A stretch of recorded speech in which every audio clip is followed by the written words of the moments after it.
I had to get my chair situation right. I had to Last minute adjustment. at last minute bump my chair down. My head was touching the top of the screen. I'm sorry, guys, but I was going to say Happy Friday, but it's not. But it's happy. It's your Friday. I'm not. I promise. I'm not trying to rub it in, Carlene. It feels that way. I'm not. Okay. Doesn't it feel like a Friday? It does feel like a Friday. There you go. See, It does feel like a Friday. That's fair. So happy Thursday. Happy Friday Eve. Happy Thursday. Thank you for joining us here on Live Impact News on WCNC Plus. I'm Nick Sturdivant. Yeah. It's the day before the 4th of July. That's a lot of folks hit the road yesterday. Yep. More folks, and flying, and more folks are hitting the road today. Yep. And flying. Yep. Any plans for the 4th of July? I have no plans. We talked about it, but I have no I plans really either. have no plans. I don't plan to grill a burger or a turkey burger or anything. Not really. I'm going to hang out with my dog. R&R. Greg will be working. So it's going to be me and Turkey just chilling. Sometimes it's cool just to chill. Yeah, for sure. Fine with just chilling. Yeah. So that's the 4th. But look, just because we approach the holiday weekend or with the day before the holiday, the news doesn't stop. And so we have a lot going on today. Some live events happening. Speaking of live, I know we're not getting to this right now, but Hakeem Jeffries, Representative Hakeem Jeffries, is on the House floor in a hours long. I think it's 7+ hours at this point. He's nearing the record. We can bring up the shot. That's the shot of him. He's still going. I started at 5 o'clock this morning. Yeah, I figured, I was like, let me mention this. And basically this is as we come to that final vote for the so-called One Big Beautiful Bill there in D.C. So we'll try to get in on that and keep an eye on that. But let's talk about some weather. Yeah. Look at this. That's Carowinds, That's baby. Carowinds. Yeah. It is fantastic outside. It Yes, it feels feels great. amazing outside. It feels great. I was bracing for the heat when I walked outside, and I'm like, oh, no. This is nice. I took a long lap in that parking lot. Yeah. Yep. I was about to ask you. Yeah, I did my little walk. 'Cause you haven't been taking the long walks in a while. No, it's because it's been too hot. It's been really hot. It's been too humid. I'm like, it's not worth it. Now, today, I'm like, I could take a seat outside, chill. It's a great Carowinds day. It's a great Carowinds day. This is the day that we could do the show at Carowinds. Right. If we were going to pick a day, today would be the day to do the show. We know a lot of people are going to be at Carowinds. Yeah. Because usually they do the fireworks on the 4th at Carowinds. That is right. So this sky is going to be all lit up tomorrow night. And there are, correct me if I'm wrong, Carlene, there, and I heard in the morning meeting there, is it 3rd of July celebration? Yes. For in Uptown. Yeah. After the nights. Yeah. It's usually on the 4th, but because the games, and they're gonna go.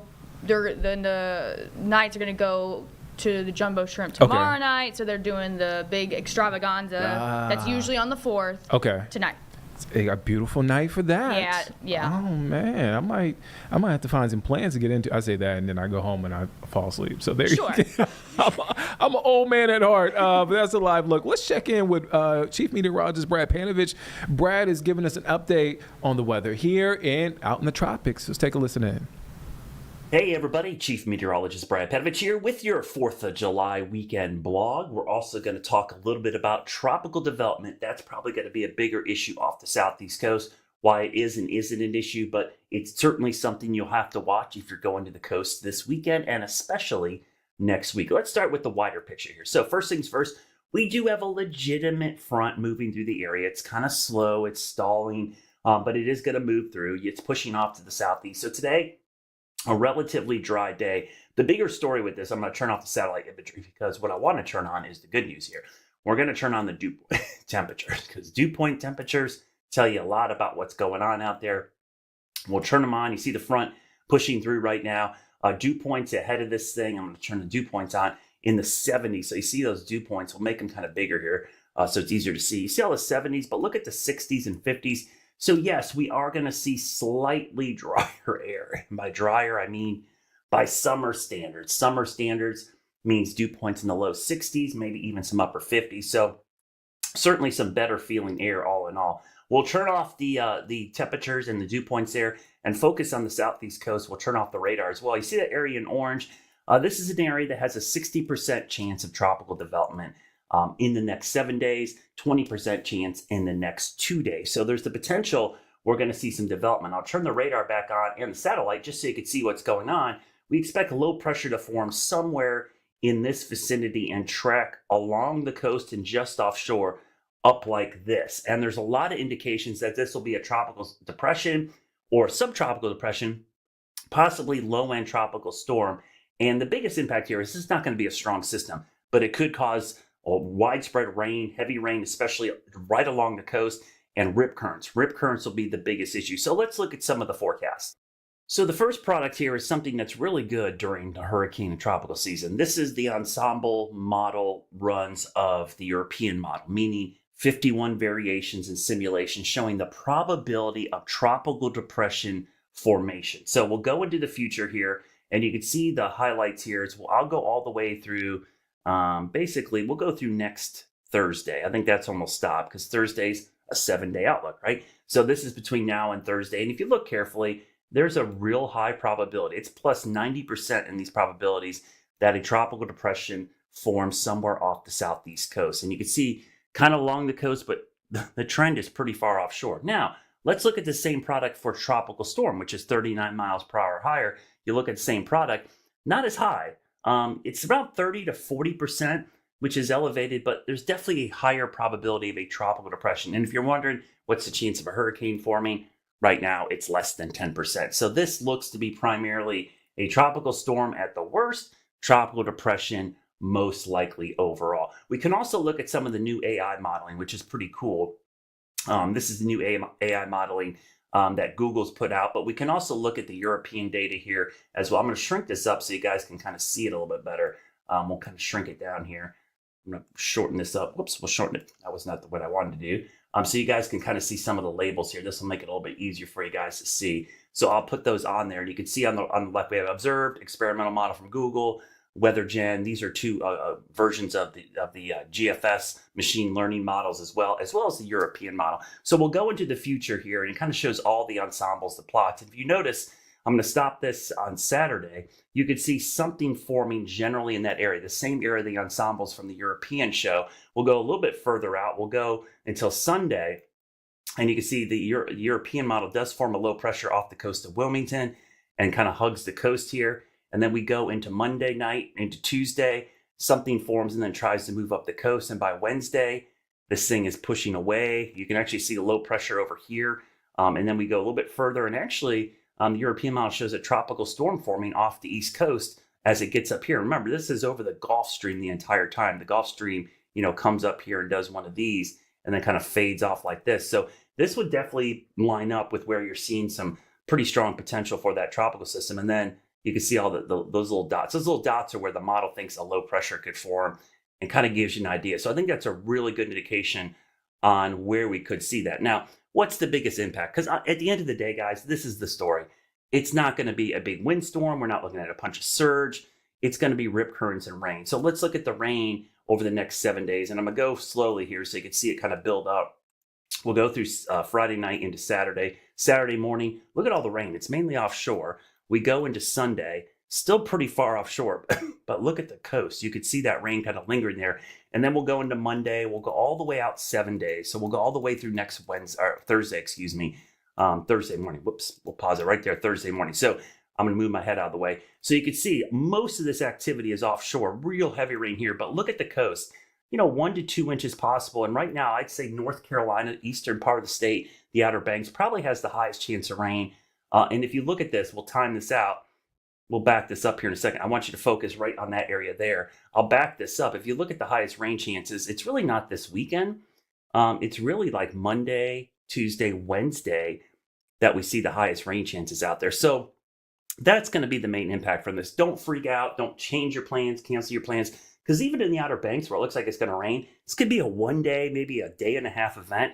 If you're out there for a whole week, it's not going to wash out your entire week. It looks like 1 day of scattered showers and storms, maybe a day and a half, and then it's gone. So that's the good news. Continue to monitor it, though. That's always the important thing, but don't sweat it. This is pretty typical for an early season system. Stalled front, weak tropical system pushing off to the northeast. Have a great 4th. Otherwise, the weather's perfect the next couple of days. It's all focused on this tropical system on the coast going into next week. Man, so the Carolinas are like the place to be for 4th of July weekend. This is a shot of Myrtle Beach. Myrtle Beach. Oh, man, we were talking about the last time we've been to Myrtle Beach. It's been a while for me. It's been since 2019 was the last time I went to Myrtle. And our family vacation in 2021 we were still roughly in the pandemic, with coming out of the mess of the pandemic was in 21, and it's just like, man, like Myrtle Beach is a good time. It's a good time. It's a good time. Worked in, when I tell people I worked in Myrtle Beach, like I worked in the Bureau. I worked in Florence. You were in that area. Yeah, I was in that area. But Myrtle Beach is that's an area for you. It's a good time. It's a good time. A great place to start your journalism career. A lot happens. A lot does happen in Myrtle Beach. A lot happens. But again, busy shot. Busy shot. A lot of people. So it's 12:41 right now. So a lot of folks. It's like the peak of the day. It's like peak hours. Yeah, I think some folks are like just arriving at their hotel. I took a shot earlier from the 9 to 11 stream, and there's people on the beach, but not nearly as many. But that's the best time to be at the beach, though. Right. In the morning at Myrtle Beach, and the water is still cold there. Yeah.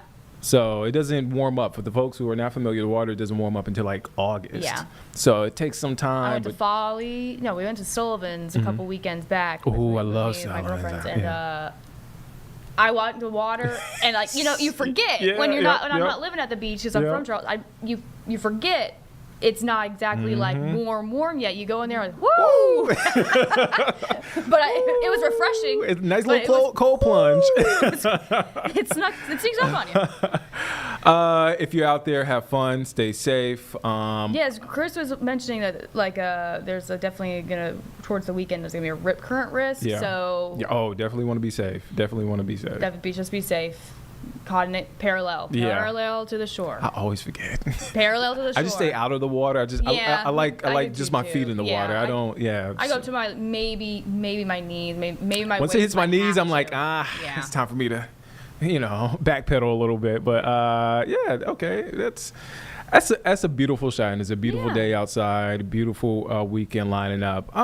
All right, so I mentioned this before. Let's go to D.C. So right now, as we speak, that is Representative Hakeem Jeffries. He is speaking. Essentially what he's doing is he's delaying a vote, and what AP News is reporting, the inevitable vote on Trump's big bill with his hours-long protest speech addressing what he and a lot of Democratic leaders are saying are negative impacts from this mega spending bill. He's been up there since about 5 a.m. So he's been up there 7+ hours at this point. Let's take a listen into what he is saying right now. But it's also important, one of the things that I hope Mr. Speaker will be able to address at some point is the source of the underlying frustration. It's a frustration in the comments, in the eloquent words of all of those presidential leaders that I mentioned earlier today, this frustration, this economic frustration. FDR talked about it. Truman talked about it. Kennedy talked about it. Johnson talked about it. Carter talked about it. Clinton talked about it. President Obama talked about it. President Biden talked about it. It's a consistent strand. And while progress has been made in the United States of America, we've come a long way on behalf of working class Americans. There is still a way to go to ensure that in this great country, hardworking American taxpayers don't simply work hard and play by the rules just to survive, barely paycheck to paycheck, but are able to actually thrive. That's the America that we should all commit to work hard towards bringing about. Good paying job, good housing, good health care, good education for your children, and a good retirement. A fair shot at achieving the American Leap. A good retirement, let me reiterate it for the record, that means, Mr. Speaker, that people in this town need to keep their hands off the Social Security and the Medicare of the American people. Keep your hands off Social Security, Medicare, Medicaid, all of the things. Hands off.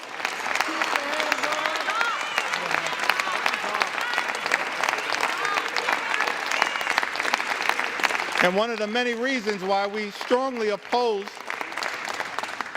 Donald Trump's one big ugly bill is because it will result in the largest cut to Medicare, sets in motion the largest cut to Medicare, more than $500 billion by some estimations in American history. The American people understandably frustrated, not for years, but for decades, that far too many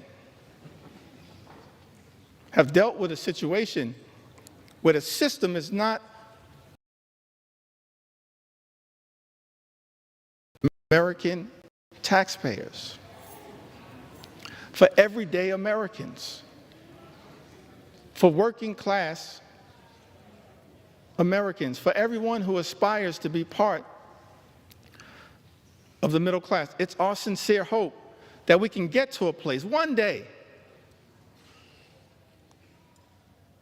perhaps in a bipartisan way, not connected to this extreme and reckless, dangerous, partisan bill, this one big, ugly bill that will hurt everyday Americans in order to reward billionaires, that we actually can get to the work of lifting up everyday Americans, because the deck has been stacked against you for far too long.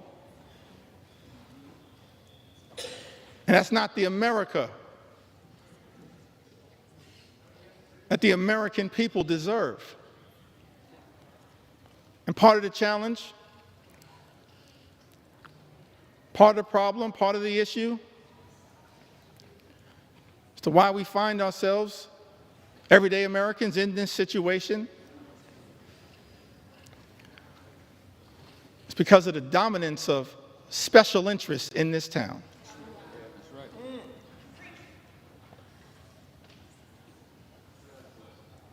And this one big, ugly bill represents a massive giveaway to special interests in this country. And we reject special interests because our job here in the United States of America, Mr. Speaker, is to protect the public interest at all times, today, tomorrow, always, and forever.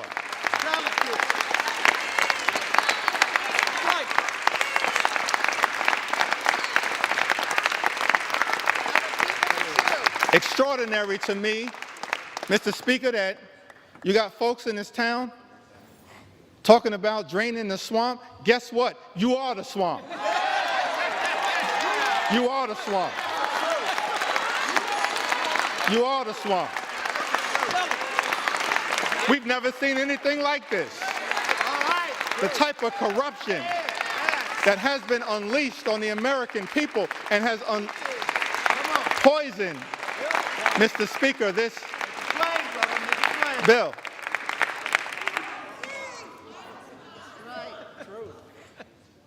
See, you're consulting the parliamentarian, I think. I said, people in this town.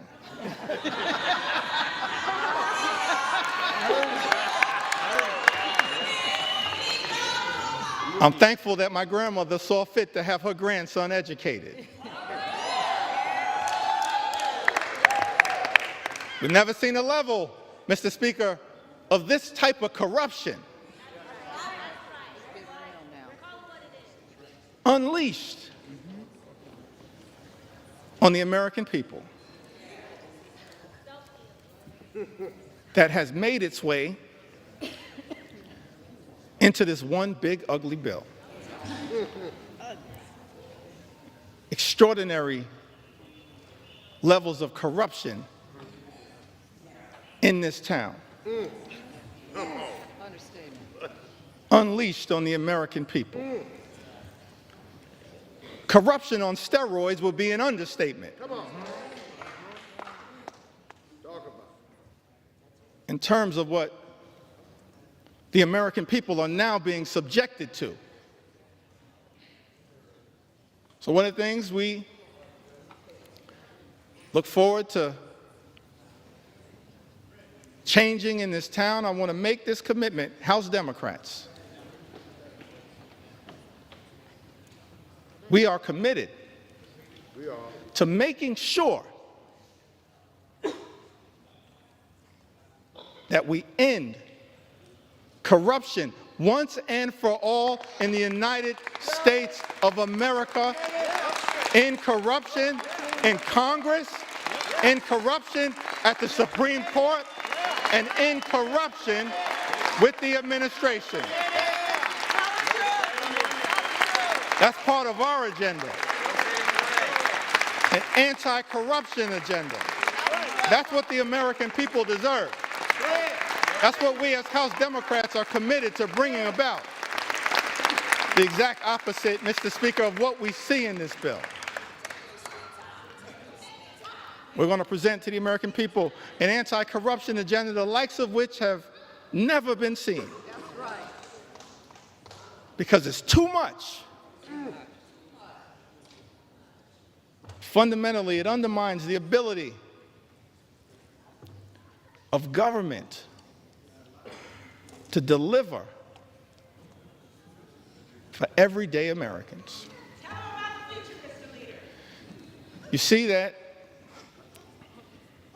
politics, at the end of the day, is about the management of public money. That's why we need everyday Americans to participate in your democracy. Because politics, at the end of the day, is about the management of public money. It's about how taxpayer dollars are going to be managed. And what's extraordinary about this one big, ugly bill is that what we see, Mr. Speaker, is the management of public money, all of it being done in this highly partisan way. It's not designed to serve the best interest of the American people. It's being managed, Mr. Speaker, in this GOP tax scam, this disgusting abomination, this one big, ugly bill. The management of taxpayer money being misused and abused to hurt everyday Americans in order to reward billionaires with massive tax breaks. That's a dereliction of duty. Mismanagement of public money. It's an abuse of the privilege that all of us as members of the United States Congress have. And so one of our promises to the American people as we look toward the future, we will always be stewards of your money to make sure that we are allocating taxpayer dollars in a way All right, so you're watching Live Impact News on WCNC Plus. I'm Nick Sertivant. Right there is Representative Hakeem Jeffries. He is right now in the middle of a marathon speech, protest speech, and that continues as a way to protest the one big beautiful bill debate. Vote that is inevitable at this point, but he has been up there since 5 a.m. We'll get back to him if he is still up there. But we want to turn our attention now back here home, right? So a lot of folks, Carlene doesn't have any plans for 4th of July. Jeb, do you have any plans for it? No plans. I don't have any plans, but there are a lot of people with plans. There are a lot of folks in North Carolina going across the border. I was about to say south of the border. It's actually a location where you buy fireworks. But it's great segue, because a lot of folks are going to South Carolina to buy fireworks. That's a big thing. North Carolina, you can't have the fireworks that shoot up in the air and all that stuff. You get that in South Carolina. You get the cute sprinklers here. Sparklers. Sparklers. Did I say sprinklers? You Sparklers. said sprinklers. Sparklers. Yeah, I know what I meant. Stop playing with me. So we got WCNC Charlotte's Anna King, who is live in South Carolina. Anna, where are you? I know you're in South Carolina. Where exactly are you right now? Yeah, I'm at this fireworks shop here. Red Rocket Fireworks is where we are here in Fort Mill.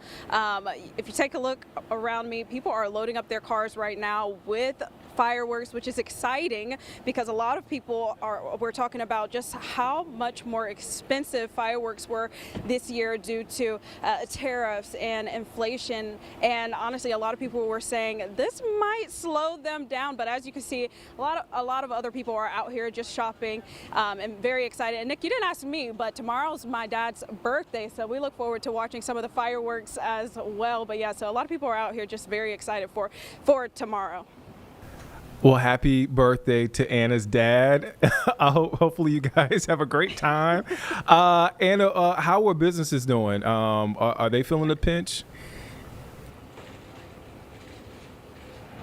Yeah, so when I saw the posts just about people talking about how fireworks this year were just so much more expensive, I did not expect to come here and see the crowd of people. I've seen people coming and going, and I also spoke to the manager a little bit earlier today, and she said the same thing. Foot traffic here has been amazing, and she only expects this to grow as we get closer to the actual holiday, so to tomorrow. She expects more people to come in and purchase these fireworks and head out and really have a good time tomorrow.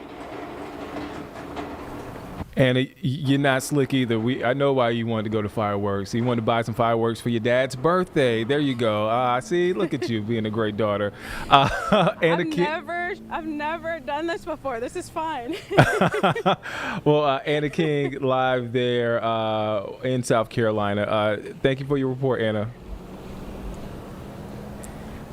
All right, so Anna's dad's birthday is tomorrow. Shout out to him. Happy birthday. Now I feel a little bad for not saying that. Well, I didn't know, so there you go.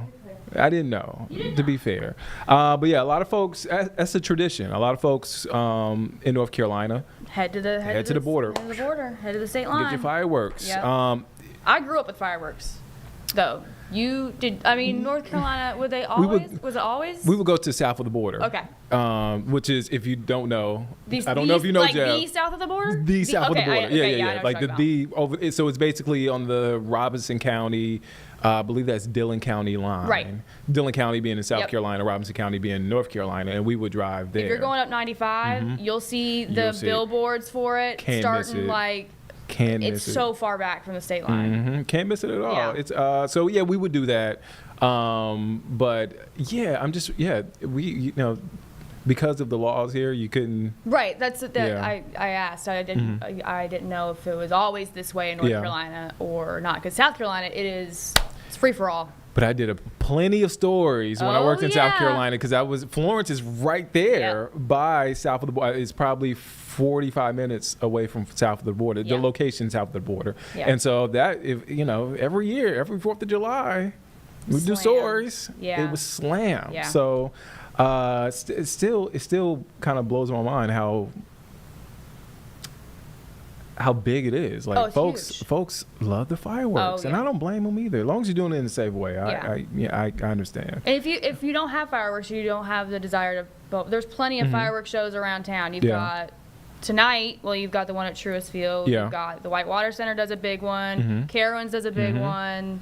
I know Matthews does a big one. Most of the little townships do a big show. Yeah, Myrtle Beach. I know we showed. I'm only bringing up Myrtle Beach because we showed Myrtle Beach earlier.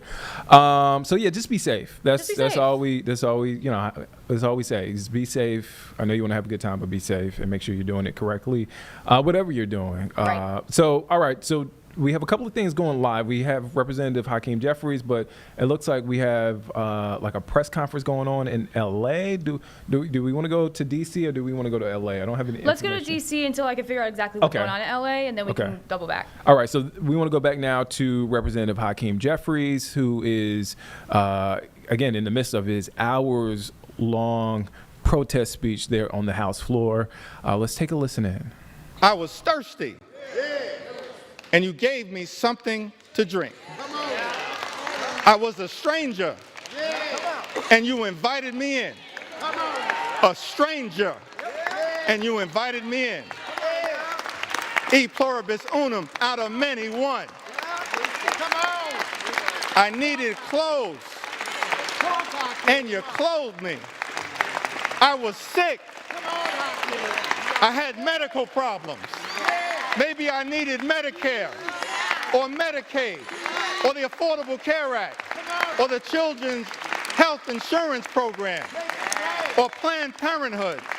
I was sick, and you looked after me.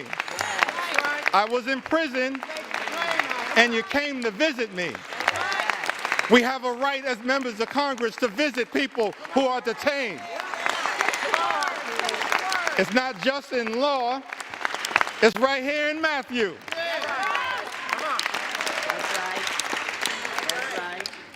Then the righteous will answer him, Lord, when did we see you hungry and feed you?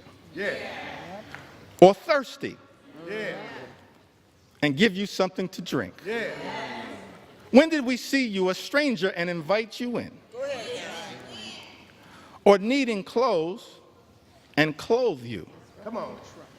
When did we see you sick or in prison? Come on. And go to visit you? Come on. And of course, the reply from Jesus, truly, I tell you, whatever you did, whatever you did for one of the least of these brothers and sisters of mine, you did for me. That's what we should be doing here in the United States House of Representatives. Our job is to stand up for the poor, the sick, and the afflicted, the least, the lost, and the left behind, everyday Americans. That's what Matthew teaches us. And that's not what's happening in this one big ugly bill. That's not consistent with what my faith teaches me.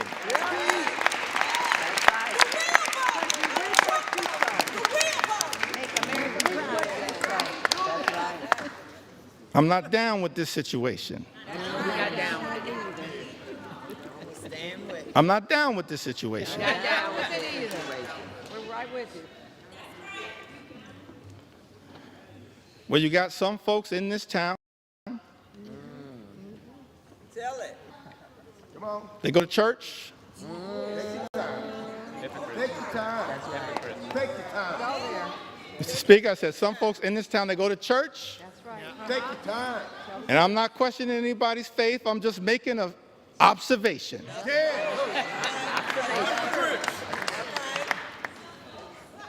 Got some folks in this town, they go to church and they pray on Sunday.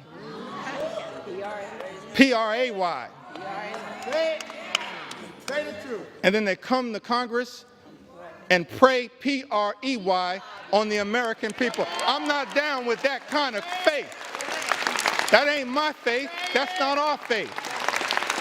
That's not the faith that comes out of the gospel. I can't find that kind of faith in Matthew 25 and 35. I can't find that kind of faith. But I do see something else. Tell us what you see. Tell us what you see. Can I talk about it for a moment? Talk about it. Take your sweet time. Take your sweet time. Take your time. I do see something else, kind of what I'm seeing connected to this one big ugly bill. Go ahead now. I don't know if this was an inspiration to this extraordinary assault on the American people, this corrupt piece of legislation. It's corrupt. Turn over the table. But when I look over my Bible, and this is going to come from John, it's not going to come from 2 Corinthians, although the Apostle Paul has a lot to say about that. And, Mr. Speaker, I said 2 Corinthians, not 2 Corinthians. Come on now. Come on now. I don't know who I'm talking about, but if you're going to sell the Bible, you should know the Bible. Come on now. Talk to him. Take your time. Take your time. Trying to figure out, because it's not in Matthew. That's right. 25, 35 to 40, but I did see something in John. Go ahead now. Tell us what you saw. Tell us what you saw. John 10 and 10. This frightens me in this moment that we're living in. It says the thief comes only to steal, kill, and destroy. It's incredible to me that we're here dealing with a piece of legislation literally that steals money from everyday Americans, from hardworking. You're watching Live Impact News on WCNC Plus. I'm Nick Sturtevant. That is Representative Hakeem Jeffries as he nears a record for longest House floor speech, as he is essentially delaying President Trump's mega bill vote. All right, so we want to shift away from that to here. This is a live look at a press conference out of Chicago. That is Chicago Mayor Brandon Johnson speaking, and this follows a deadly mass shooting that left at least 18 people shot outside of a venue there in Chicago. It happened late last night outside of an album release party. Let's listen in to what the mayor is saying right now. Of how far we still have to go as a city. Shooting into a crowd of people that's not the best of who we are as a city.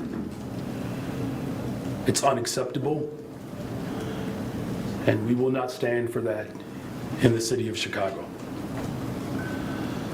We are frustrated, but we are also grieving. We will not rest until there is full accountability. I'm calling on any Chicagoan who has any information about these mass shootings. I'm calling on anyone who has information to come forward. Come forward to help us find these individuals and bring them to justice. It is going to take all of us to stand together against violence. That is why we say that the job of keeping our city safe is not finished. But furthermore, we are still determined, more determined now than ever, to not allow these events to take us backwards. We cannot allow these types of acts of violence to escalate or be normalized. We are mobilizing now to make sure that this incident does not return and bring about more violence. Our Chicago Police Department is working with the families, and victim services are being provided and resources to the families of these victims. Today is certainly a difficult day for our city. We all need to continue to come together and work even harder to stem this senseless violence. I'm grateful to our first responders who showed up the way they always do, as heroes, saving lives and bringing calm to what was a very chaotic event and scene last night. And with that, I'm appreciative of the Superintendent of the Police Department, Larry Snelling, and he will speak to you more about these incidents.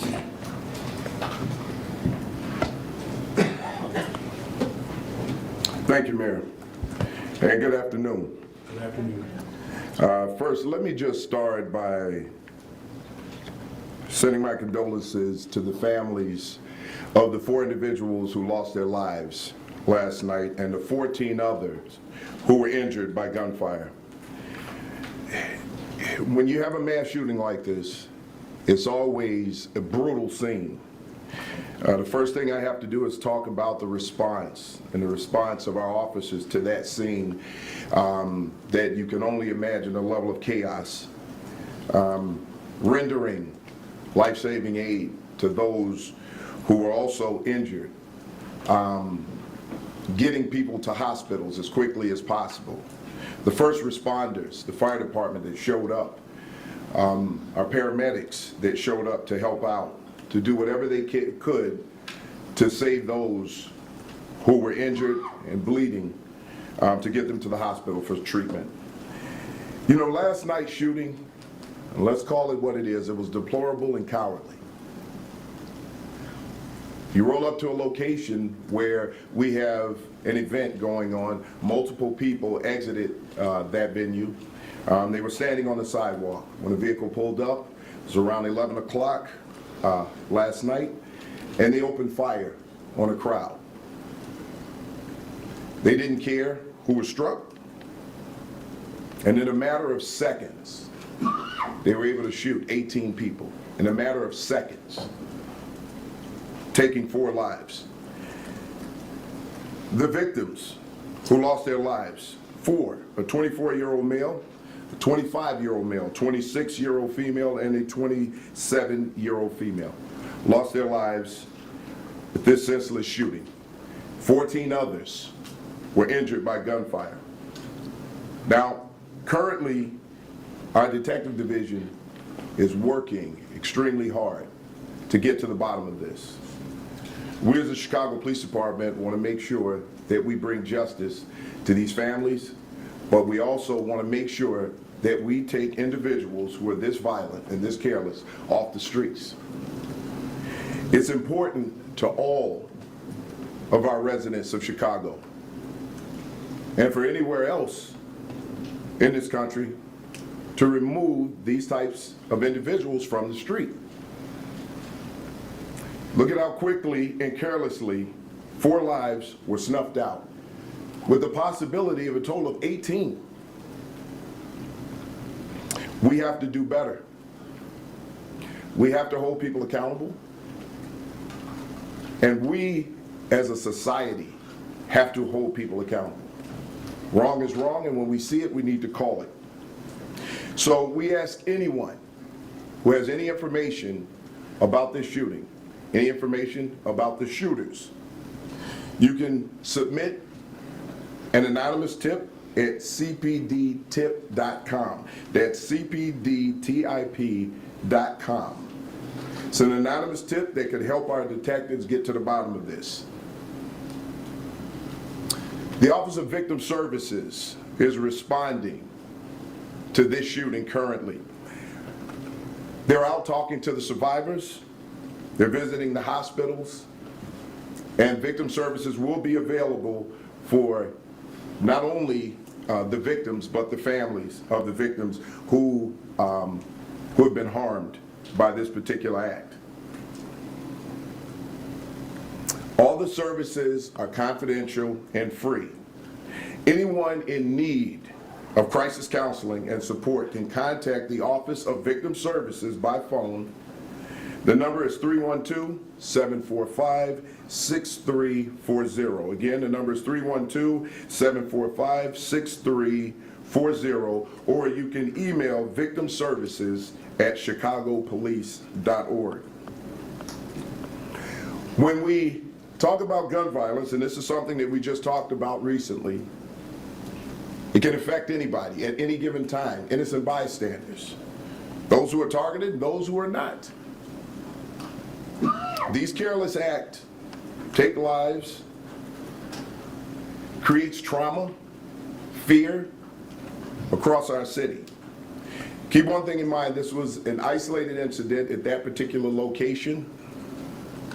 It was a space that was rented out for this particular event. As we move forward throughout the weekend, we know it's going to be above 90-degree weather throughout the weekend. We have the NASCAR event going on the 4th of July. And we know during this weekend on the 4th of July, every single year, people gather. They get together. We have to do this responsibly. If we see things going on out there that we know has the potential to lead to violence, we need to do everything that we can to report that. Report that to the police. You've heard it before, it sounds like a cliche, but if you see something, say something. It's important. Lives can depend on that. So what I can assure you is that the Chicago Police Department will be out in full force, making sure that we're keeping the city safe and protecting lives from one end of this city to the other. We will be out there to do the work that the Chicago Police Department has been doing to protect people and to keep everyone safe. With that, I'll now turn it over to Deputy Mayor Gary Gatewood.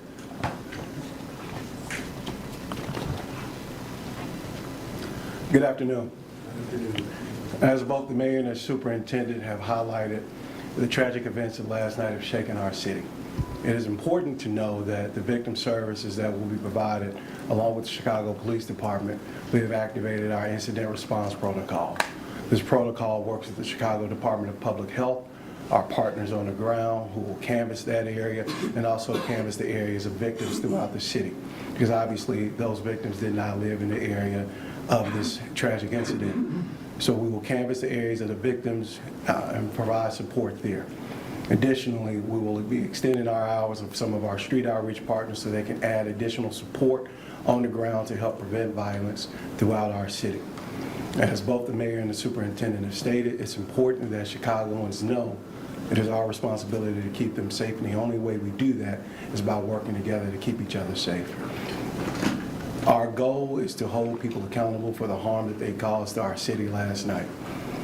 We don't need to normalize this because it is not normal. It is not okay.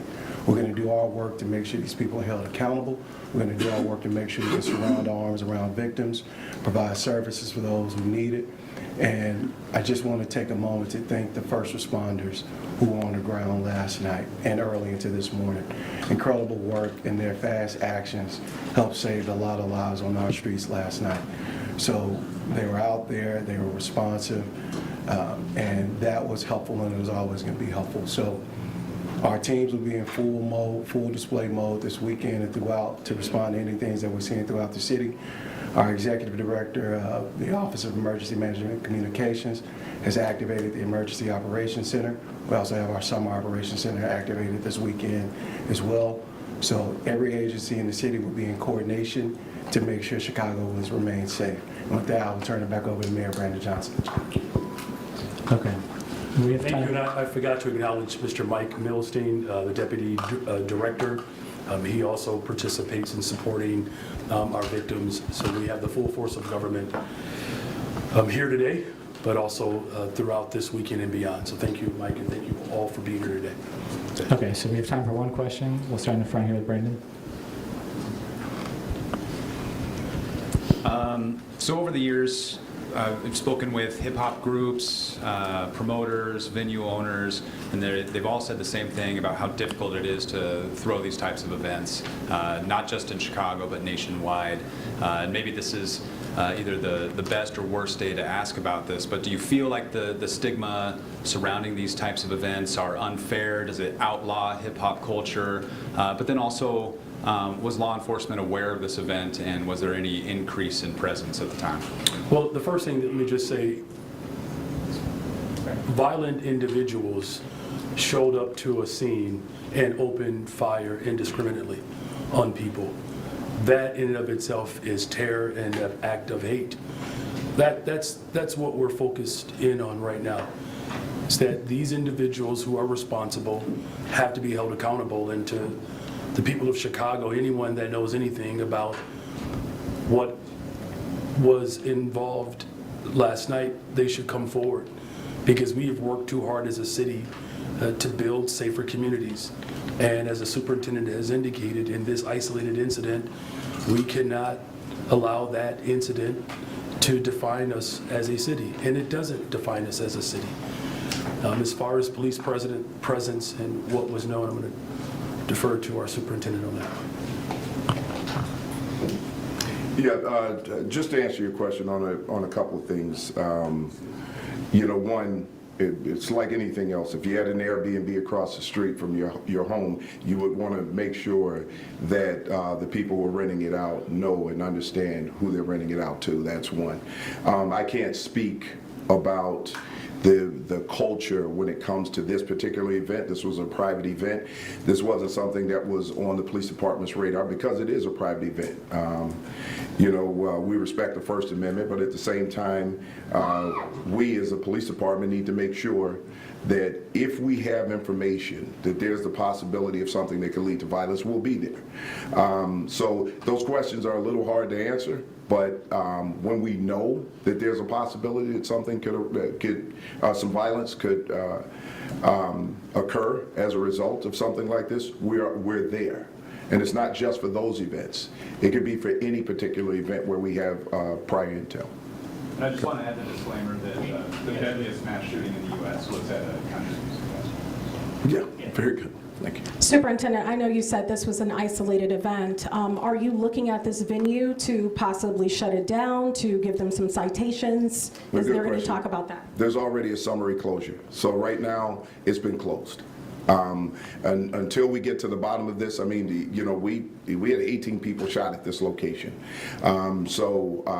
There is a summary closure in place, and we're going to continue with our investigation. I mean, right now, we're working with our federal partners. The ATF, our CJIC Center, is doing the investigation on the shell casings. We're working diligently to make sure that we get to the bottom of this. Superintendent, I guess I'd like to ask this of you, but maybe if the mayor wants to weigh in as well. Can you speak to the overall holiday weekend safety plan, and in light of what happened, will there be extra attention paid to downtown or any other particular areas of the city just to make sure things are safe? So here's what we're doing. We're distributing our focus on violence across the city evenly. We obviously, where we know that there's a greater potential for danger, for violence, we have a more laser focused initiative when it comes to that. But at the same time, we're making sure across the city as a whole that we have a focus, because it is the 4th of July. I mean, violence could spike up anywhere, and we want to make sure that we have enough resources in these locations to get it done. Now, do we have plans around particular areas? Yes. And those plans are around the areas where we know we most likely people will gather. Our beaches, the lakefronts, parks, things of that nature. We want to make sure that we keep those locations safe, because you'll see an increased number of people in those locations. But we have resources out everywhere, and it's not just the Chicago Police Department. We've reached out to some of our partners across the city to make sure that we have additional help. We've also reached out to our community members to make sure that they understand that they need to take a part in this and get information to us when they can. Superintendent, I know you mentioned this was I'm sorry. Sorry, Mr. Mayor. No need to apologize. I just want to add one other thing to everything that Superintendent Stelly said is absolutely right. Strategic deployment throughout the city of Chicago. That includes expanding the hours of our CVI workers. We're going to expand those hours to 3 a.m. And then we have our entire summer safety operations site where all of our agencies are working collectively together to ensure that we keep people safe throughout the city. Please, you had a question for the superintendent. The question is, was any particular individual targeted at the River North incident? Well, Joe, we don't know right now. That's part of the investigation. Clearly, the group, there was some target some way there. So this wasn't some random shooting where someone just decided that they were going to shoot at this.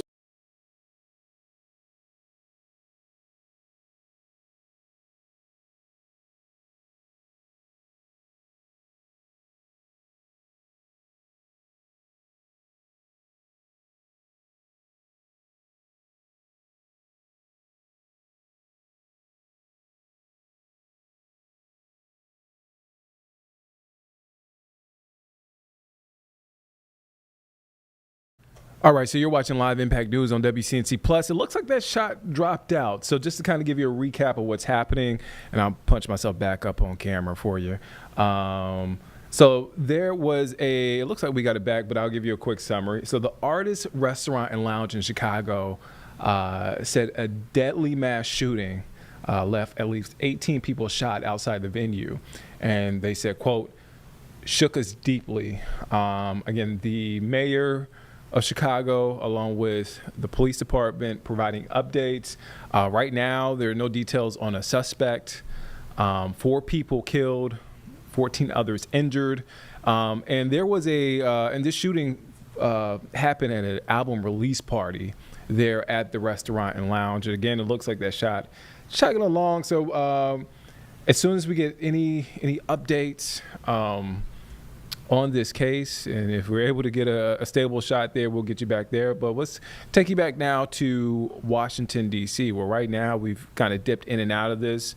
Representative Hakeem Jeffries is giving his hours-long, I think he actually just broke the record. I'm looking now at NBC. So Representative Hakeem Jeffries breaking the record for longest House floor speech. When you stepped out for a second, when that happened, I did see all of them get up and cheer. Like, it seemed like it was like a hit a point where he broke the record. All right, so this is basically I was hesitant on using it, but NBC is using the term filibuster.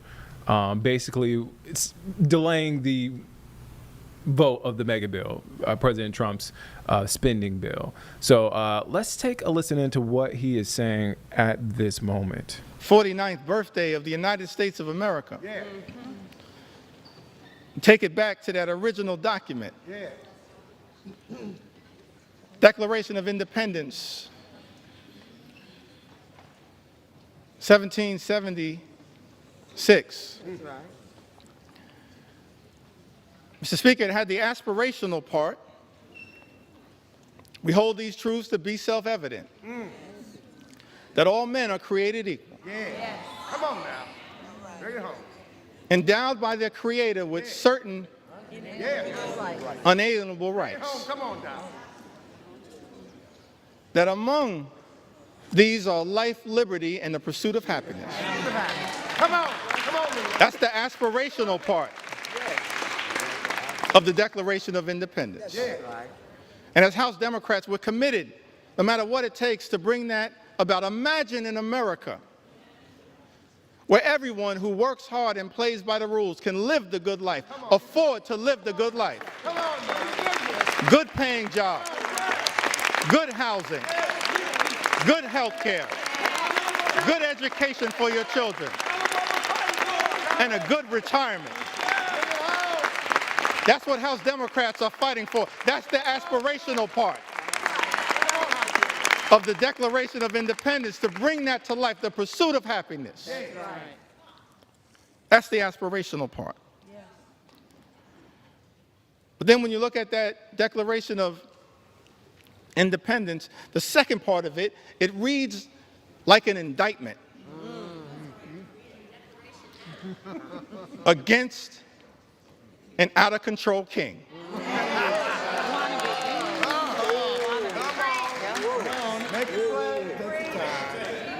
Reads like an indictment against an out-of-control king. I commend all Americans, perhaps sometime tomorrow, I'm going to do this myself, read that document in its entirety. Come on, read it. And why was that indictment issued?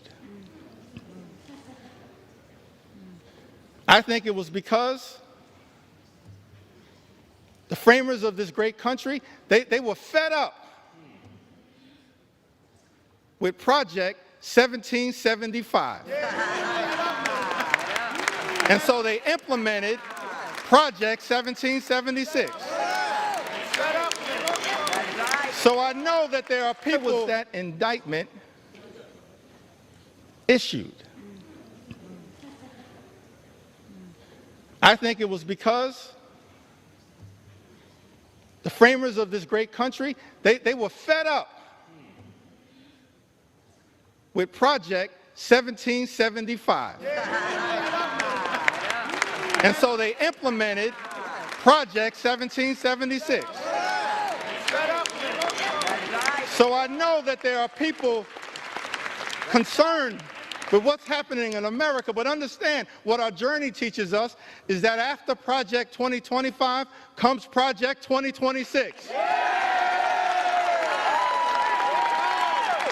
And you will have an opportunity to end this national nightmare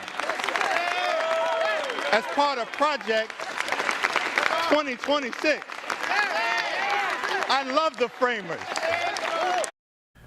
All right, so you're watching Live Impact News on WCNC Plus. I'm Nick Sturtevant. Right there is Representative Hakeem Jeffries, again, just moments ago, breaking the record for longest House floor speech. And basically, this is a filibuster standing in the way of the... Okay, yeah. Let's tune back in.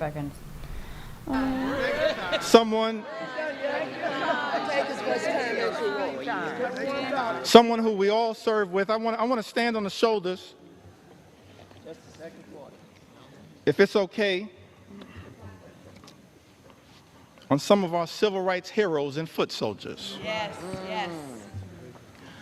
Those whose character, whose conviction. All right, so we want to pop back in here. So we're joined by WCNC Charlotte's Julie Kay. Julie, you're following the so-called One Big Beautiful Bill today. What are some of your takeaways from this bill? Kind of break this down. You're really good at Thank you. There's a lot of moving parts. It's called the Big Beautiful Bill for a reason. It's very long. I mean, we're talking trillions and trillions of dollars. So really the last couple of days, we've kind of been breaking down the different impacts in there. Some things that, aren't getting as much coverage just because it's not the biggest spending portion or the biggest talker. Of course, some of the bigger talkers today, we even had a small protest here in Charlotte over the SNAP cuts. So that's something we're looking at for sure. Supplemental nutrition assistance, that is going to be going through a huge overhaul if this bill passes. What would happen is the state would be required to pay a portion of it. Right now it's 100% federally funded. That's the whole point of it. At least 5% would come to the state, but I mean, we're talking billions, much money. 5% sounds small, but that's a big impact on a state like North Carolina, where our budget is typically around $30-something billion per year. So that would put a big strain on the system. As we still are looking for a state budget in North Carolina. Right. And so it'll be interesting to see when lawmakers go back at the General Assembly here in North Carolina if impacts of the Big Beautiful Bill, I'm sure they must be if this passes today, if that is something that they talk about in their budget. I don't know if that's part of the reason they held off. I think it's just a larger disagreement between across the aisle. I don't think this was premeditated, but that is definitely going to be something that impacts it. And we did have a small protest in Charlotte today over those SNAP cuts, as well as the Medicaid cuts, which is another big thing. Of course, that's probably the biggest talker. And then I know tomorrow, 4th of July, I'm anticipating across the country, but I think a few people in Charlotte too, not necessarily protesting, just organizing to talk about this. July 4th was the deadline that House and Senate Republicans said they wanted to get this bill to Trump's desk by. We're going to see. I mean, he's still going right now as we speak. So he's delaying an inevitable vote, but we're going to see if that eventually passes today. And there's that deadline only imposed by President Trump. There's nothing in the rule books that say they have to get it passed. So I just wanted to point that out. There's just the Republicans who wanted to get it to by a certain time. And July 4th, significant for President Trump to celebrate that as a victory if they get it over the finish line on that within that deadline. So symbolic in a sense as well. Yeah, definitely. And also you're talking about private school vouchers. I know that's a big talker. We were talking about that before we got to you. Private school vouchers in the Carolinas. You have folks that are for it, folks against it, and folks on the fence that may not know anything about it, right? Yeah, and so that's one of the things in this bill that is a little bit less talked about. Of course, Medicaid and SNAP cuts, that would impact a whole lot more people. But if you think about it, private school vouchers, which for those of you who don't have kids in public school, you can now in North Carolina, because we've expanded the program, any family is eligible to apply for this to help get some funding back to help pay for their private school education if you choose to pull your child out from public school into private school, or if they're already in private school and we're on a wait list. That's the reason we expanded it, is we had 50,000 kids on a wait list for this voucher system. They can be reimbursed. So we expanded that program at the state level, I believe, at the end of 2024. I mean, so much money. I think $500 million. Does that sound about right? Yes. That we expanded it on top of what we already had. That way they could get these kids off the wait list and raise the ceiling on who was able to apply for it. Now it's everybody. It's still on a sliding scale. Of course, only so much will go to certain families, but everyone is eligible to apply.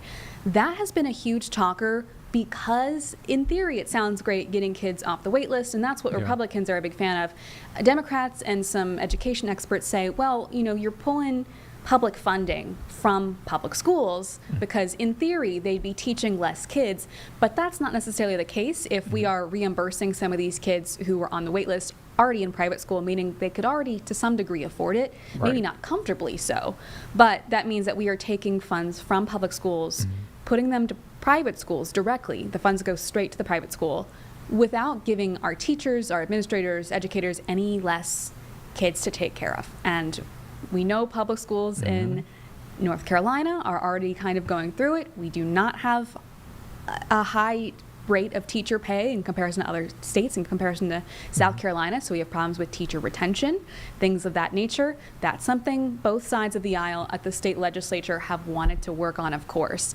But it's a disagreement on how that happens. Now, on top of that, the big, beautiful bill would add on how much is it? I'm going to pull up the number just so that I have this correct. $5 billion proposal to do what kind of North Carolina is doing in some other states at the federal level. Unclear yet how that would look. It wouldn't be so sweeping as every family is eligible. It would be, I believe, you had to be 300% of the median area income, which is still, quite a bit, but it's not sweeping in that sense. So that's a part of the bill that's going to be interesting to watch. There are other states around that have tried to implement a similar program at the state level. South Carolina has had some issues because of language in their constitution. So I don't know what that would change for North Carolina and their program if this gets passed, if they will keep funneling so much money into it, or if they're just going to keep on going with how they're going and add this on top of it. So it'll be interesting to see another thing that they're going to discuss at the General Assembly, I'm sure, when they get back, assuming this bill passes. A lot of questions, and that's why we have Julie on so frequently, because again, it's a lot of information. This is a massive bill. I believe as we speak, I'm gonna bring up the shot, and you can see it there on your screen, Julie. There we go. Things are wrapping up there. So he broke the record for longest, he being Representative Hakeem Jeffries, breaking the record for longest House floor speech there. It's been there since about 5 a.m. He's getting a round of applause from Democratic leaders. So, the inevitable is set to happen. We shall see in the coming minutes, hours, if this passes. It looks like they have enough votes. So thank you, Julie, for your time. Yeah, we'll keep watching this, that's for sure. Let's tune in and see what's happening right now. That's all you got? from Missouri is recognized for 1 minute. You have 2 minutes remaining. Mr. Speaker, could we have order? The House will be in order.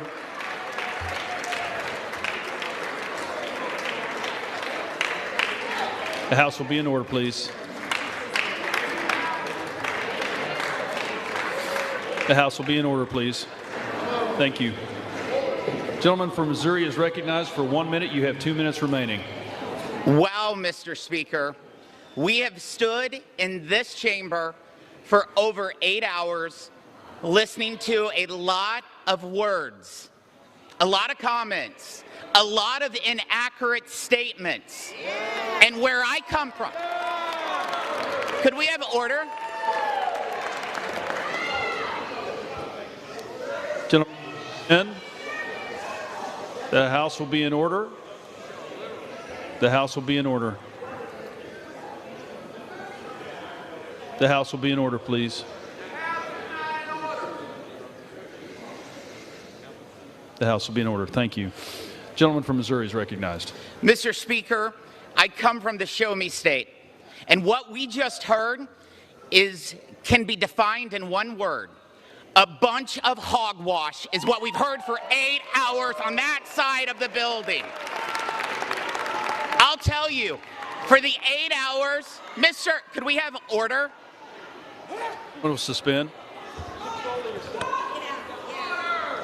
The House will be in order.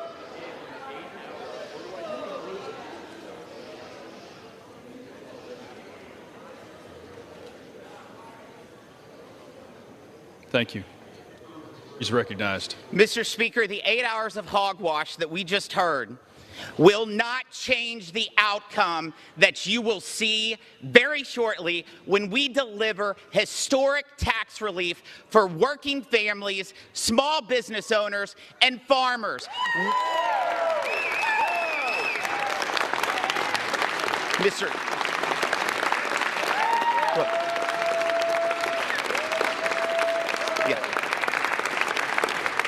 Mr. Speaker, I yield 1 minute to our great Speaker of the House, Mr. Mike Johnson.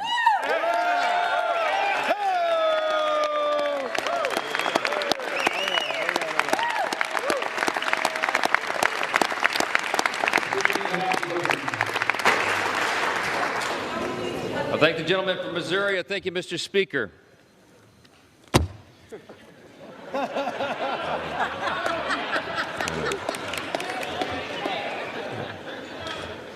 You know, Ronald Reagan said one time that no speech should be longer than 20 minutes, and unlike the Democrat leader, I'm going to honor my colleague's time and be a little more brief than that, all right?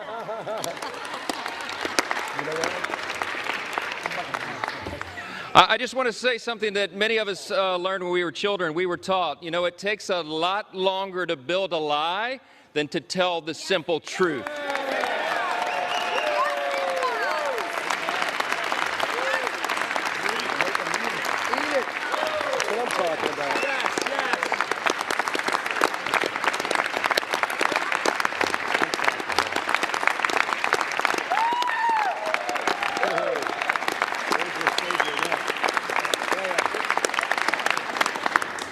My friends and colleagues on both sides of the aisle, we've waited long enough. Some of us have literally been up for days now. But this day is a hugely important one in the history of our nation. We have a big job to finish, and that's why we're here on the week of July 4th, just a day before now, America's birthday. It was on that fateful day, as the Democrat leader acknowledged, that our founders pledged their lives and their sacred honor to this grand experiment in self-governance that we are now here to steward.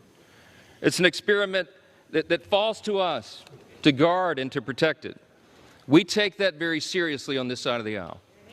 In just a few moments, we will remind the world why the American experiment still endures today and why its best days are still ahead of us.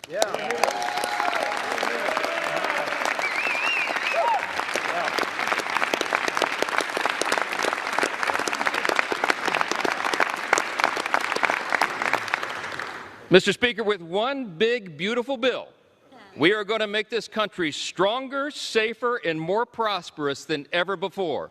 And every American is going to benefit from that. Yeah.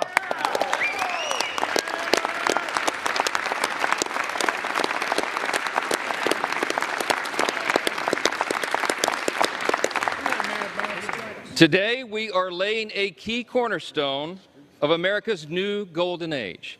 Now listen, we have a few words of gratitude first.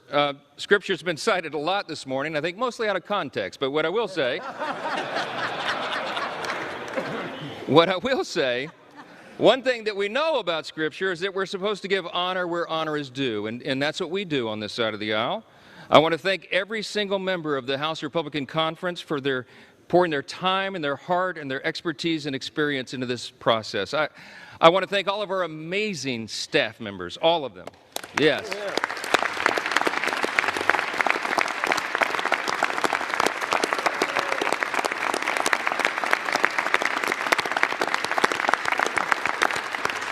Their dedication, their endless hours, their hard work made this all possible. I want to thank the White House Office of Legislative Affairs, who have basically lived with us now for the last few weeks. Their patience and persistence and their professionalism is greatly appreciated. Our country's incredible cabinet secretaries have been involved as well.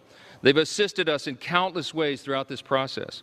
Our Vice President, J.D. Vance, helped us navigate so many dire straits along the last several weeks through the House and the Senate. And of course, our bold, visionary, fearless President, Donald J. Trump.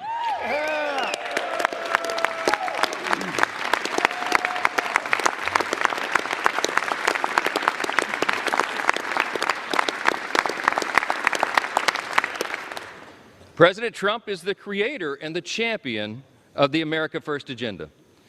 We will deliver upon that today.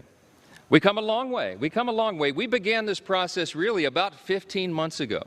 We had a sense and we believed that we would have unified government. We would have this moment where the Republican Party would be given control of the White House and the Senate and the House.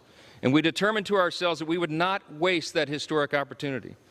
We've had spirited debates, we've had months of deliberation, and now we are finally ready to fulfill our promise to the American people. That's what we are doing today. Now, look, before I respond to the allegations from across the chamber, I just want to take us back to a day that most of us will remember so very fondly for the rest of our lives, and that's November 5th of 2024. That was Election Day, a fateful one for America.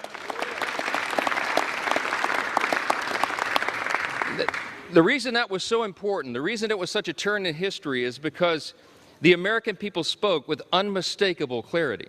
We sensed it as we were all out campaigning. We saw that there would be a demographic shift in America, and that is exactly what the election yielded. We, in our party, had a record number of Black and African American voters come to the Republican Party. We had a record number of Hispanic and Latino voters come to the Republican Party, a record number of Jewish voters and union workers and suburban women and urban voters. They came out in record numbers to join the Republican Party and the America First agenda with President Trump.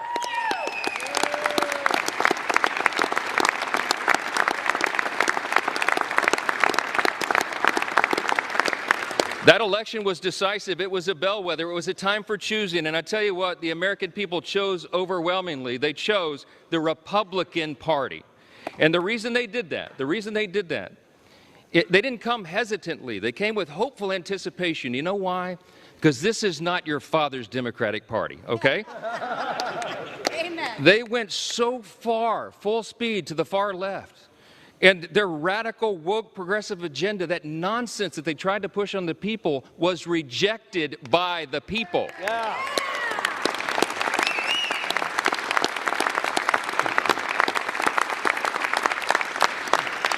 These new voters came to us. They had enough of the Biden-Harris madness and all the things they were trying to hoist upon the American people that they just don't believe in their hearts. And they were hopeful. They came to us with hope.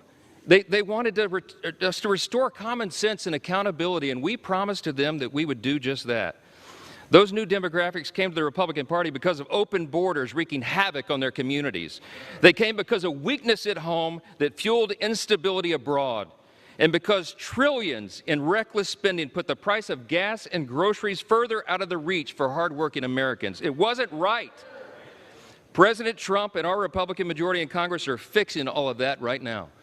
President Trump said this week, we're the hottest country in the world again.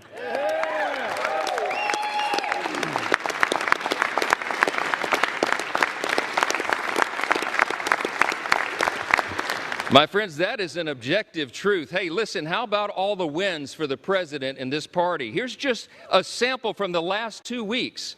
The headline today will be, the one big beautiful bill passes the Congress, okay?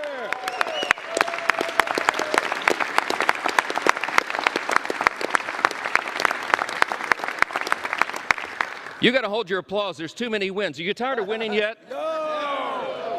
Fourth jobs report in a row exceeds expectations. A sample of the headlines. Lowest monthly border encounters in U.S. history. We closed the border.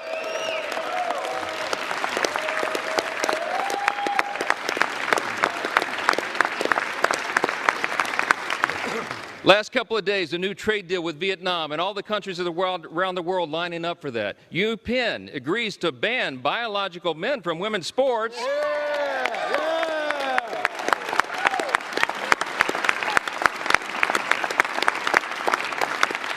And they ought to give a personal apology to every female athlete impacted by that nonsense. Yes. Gas prices are at a 4-year low, my friends. The Air Force and Space Force both hit their 2025 recruiting goals 3 months early. Israel is agreeing to a 60-day ceasefire with Hamas. Successful strike on Iranian nuclear sites handles that problem. That's exactly right.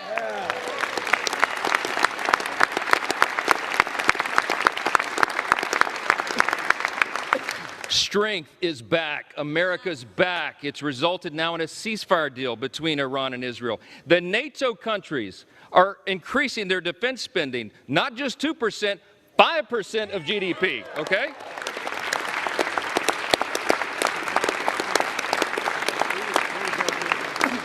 The president got in charge and got a Rwanda-Congo peace deal. The Supreme Court ended nationwide injunctions. How about that?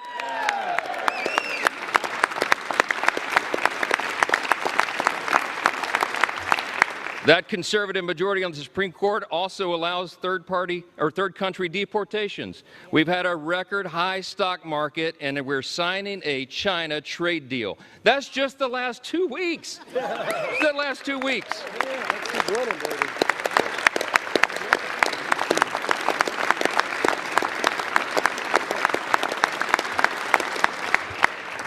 So many simple truths to share and so little time to do it, because I want everybody to have a break here.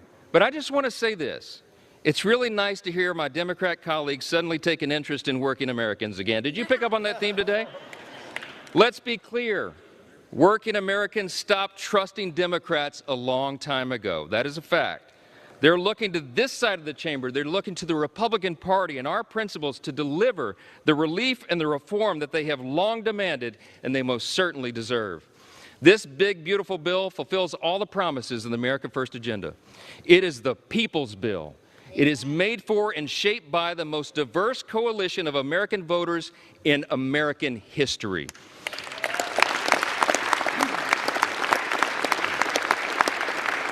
Today, we are making the dream of a government that puts the American people first a reality. A reality. I would need this entire notebook to tell you all the great things in the big, beautiful bill. It is aptly named, but I'll just tell you a couple of the highlights. Record tax cuts for hardworking Americans.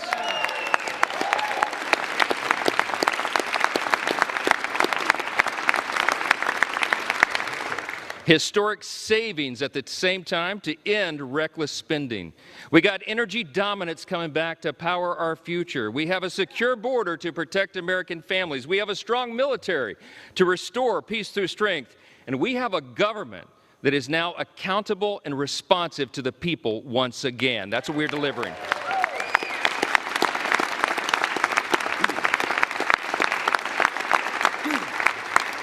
For everyday Americans, this means real, positive change that they can feel, and they will feel much more when this bill is done. Families back home will have real relief, an average of $10,000 in their pockets, thanks to the largest working and middle-class tax cut in the history of this great nation. That's what we're doing today.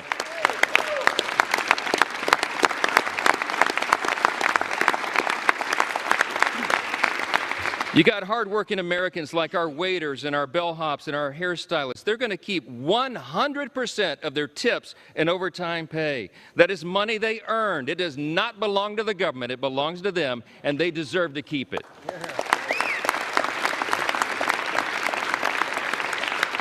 Small businesses that want to build and expand new factories, you know what they could do now? They can write off 100% of their investment. That will have us a lot more building. Young families who want to buy a home will be able to, thanks to historic savings that will put our country on a stronger financial footing. Pregnant women, children, seniors, single mothers, the disabled, and the low-income Americans among us receiving Medicaid and SNAP will have the peace of mind of knowing that we've made these safety nets stronger with our reforms.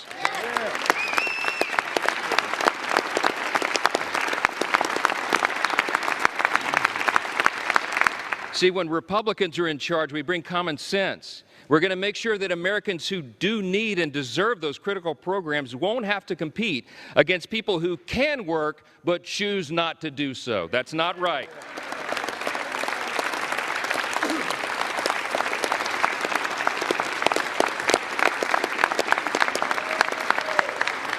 This bill is going to put fairness back in the system. We are returning to common sense. We're returning to what is good and decent that people know in their hearts, and that's why they support it.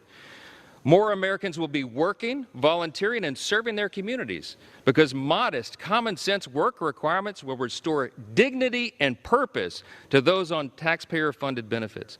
The bill will also mean that safer streets are available in every zip code around the country because our border will remain fully and totally secure.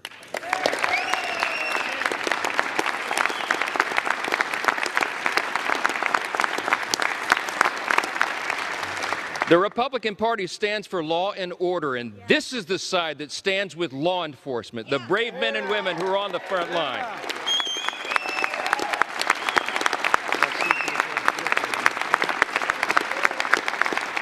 The idea that those who put their own lives on the line to protect us would be assaulted for doing their jobs is unconscionable. Law enforcement, I know you agree. I know, amen. Law enforcement will have the help of a border wall now that's 100% complete. Yeah!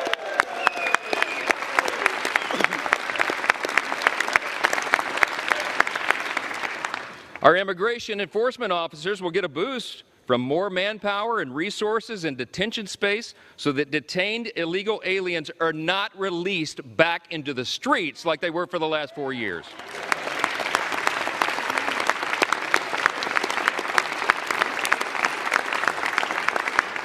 And our homeland can rest soundly again under the protection of President Trump's Golden Dome. That's what we're investing in.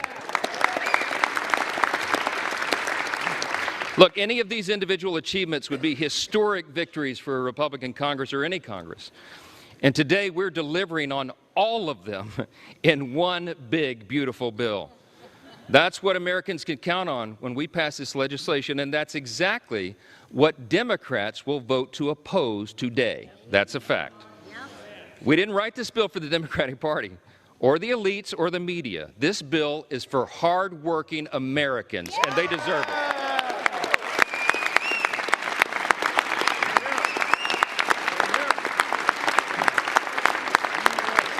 I'm going to just say this as plainly as I can. This is a simple truth. If you're for a secure border, safer communities, and a strong military, this bill is for you. If you're for common sense fiscal responsibility and reducing the deficit, this bill is for you.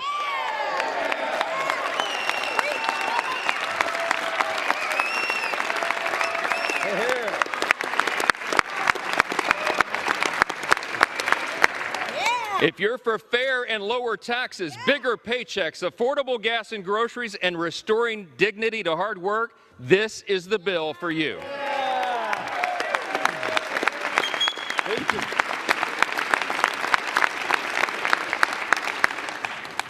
It makes no difference whether our colleagues on the, across the chamber speak for 25 minutes or 25 hours. They can't change the truth. And today was about performance for some of them. But today for us is about results. Results that improve the lives of Americans, regardless of their race, religion, color, or creed. It does not matter.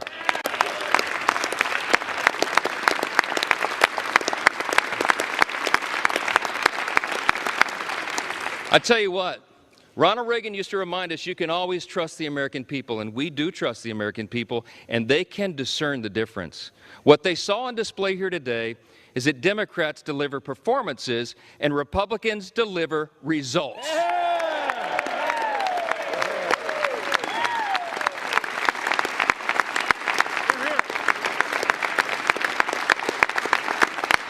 Today, my friends, we are ready now. We are going to deliver. You're watching Live Impact News on WCNC Plus. I'm Nick Sertivant. We are at the top of the hour, 2 o'clock here on the stream. That is Representative and House Speaker Mike Johnson there from Louisiana speaking after that marathon speech by Representative Hakeem Jeffries.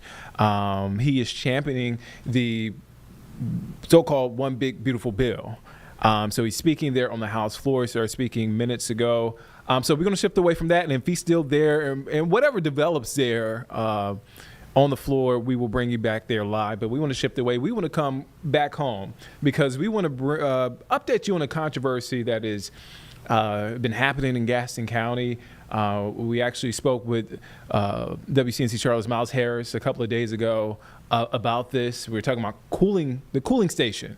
So Gastonia leaders a couple of days ago responded to the criticism on the outdoor cooling station. There was a lot of controversy, the story that we brought you Sunday and then followed into this week and continue to follow. So they responded by opening up the indoor cooling facility for the unhoused population, reversing course after that controversial decision on the outdoor cooling station for our unhoused population. So WCNC Charlotte's Miles Harris is live in Gastonia ahead of an emergency meeting in less than an hour.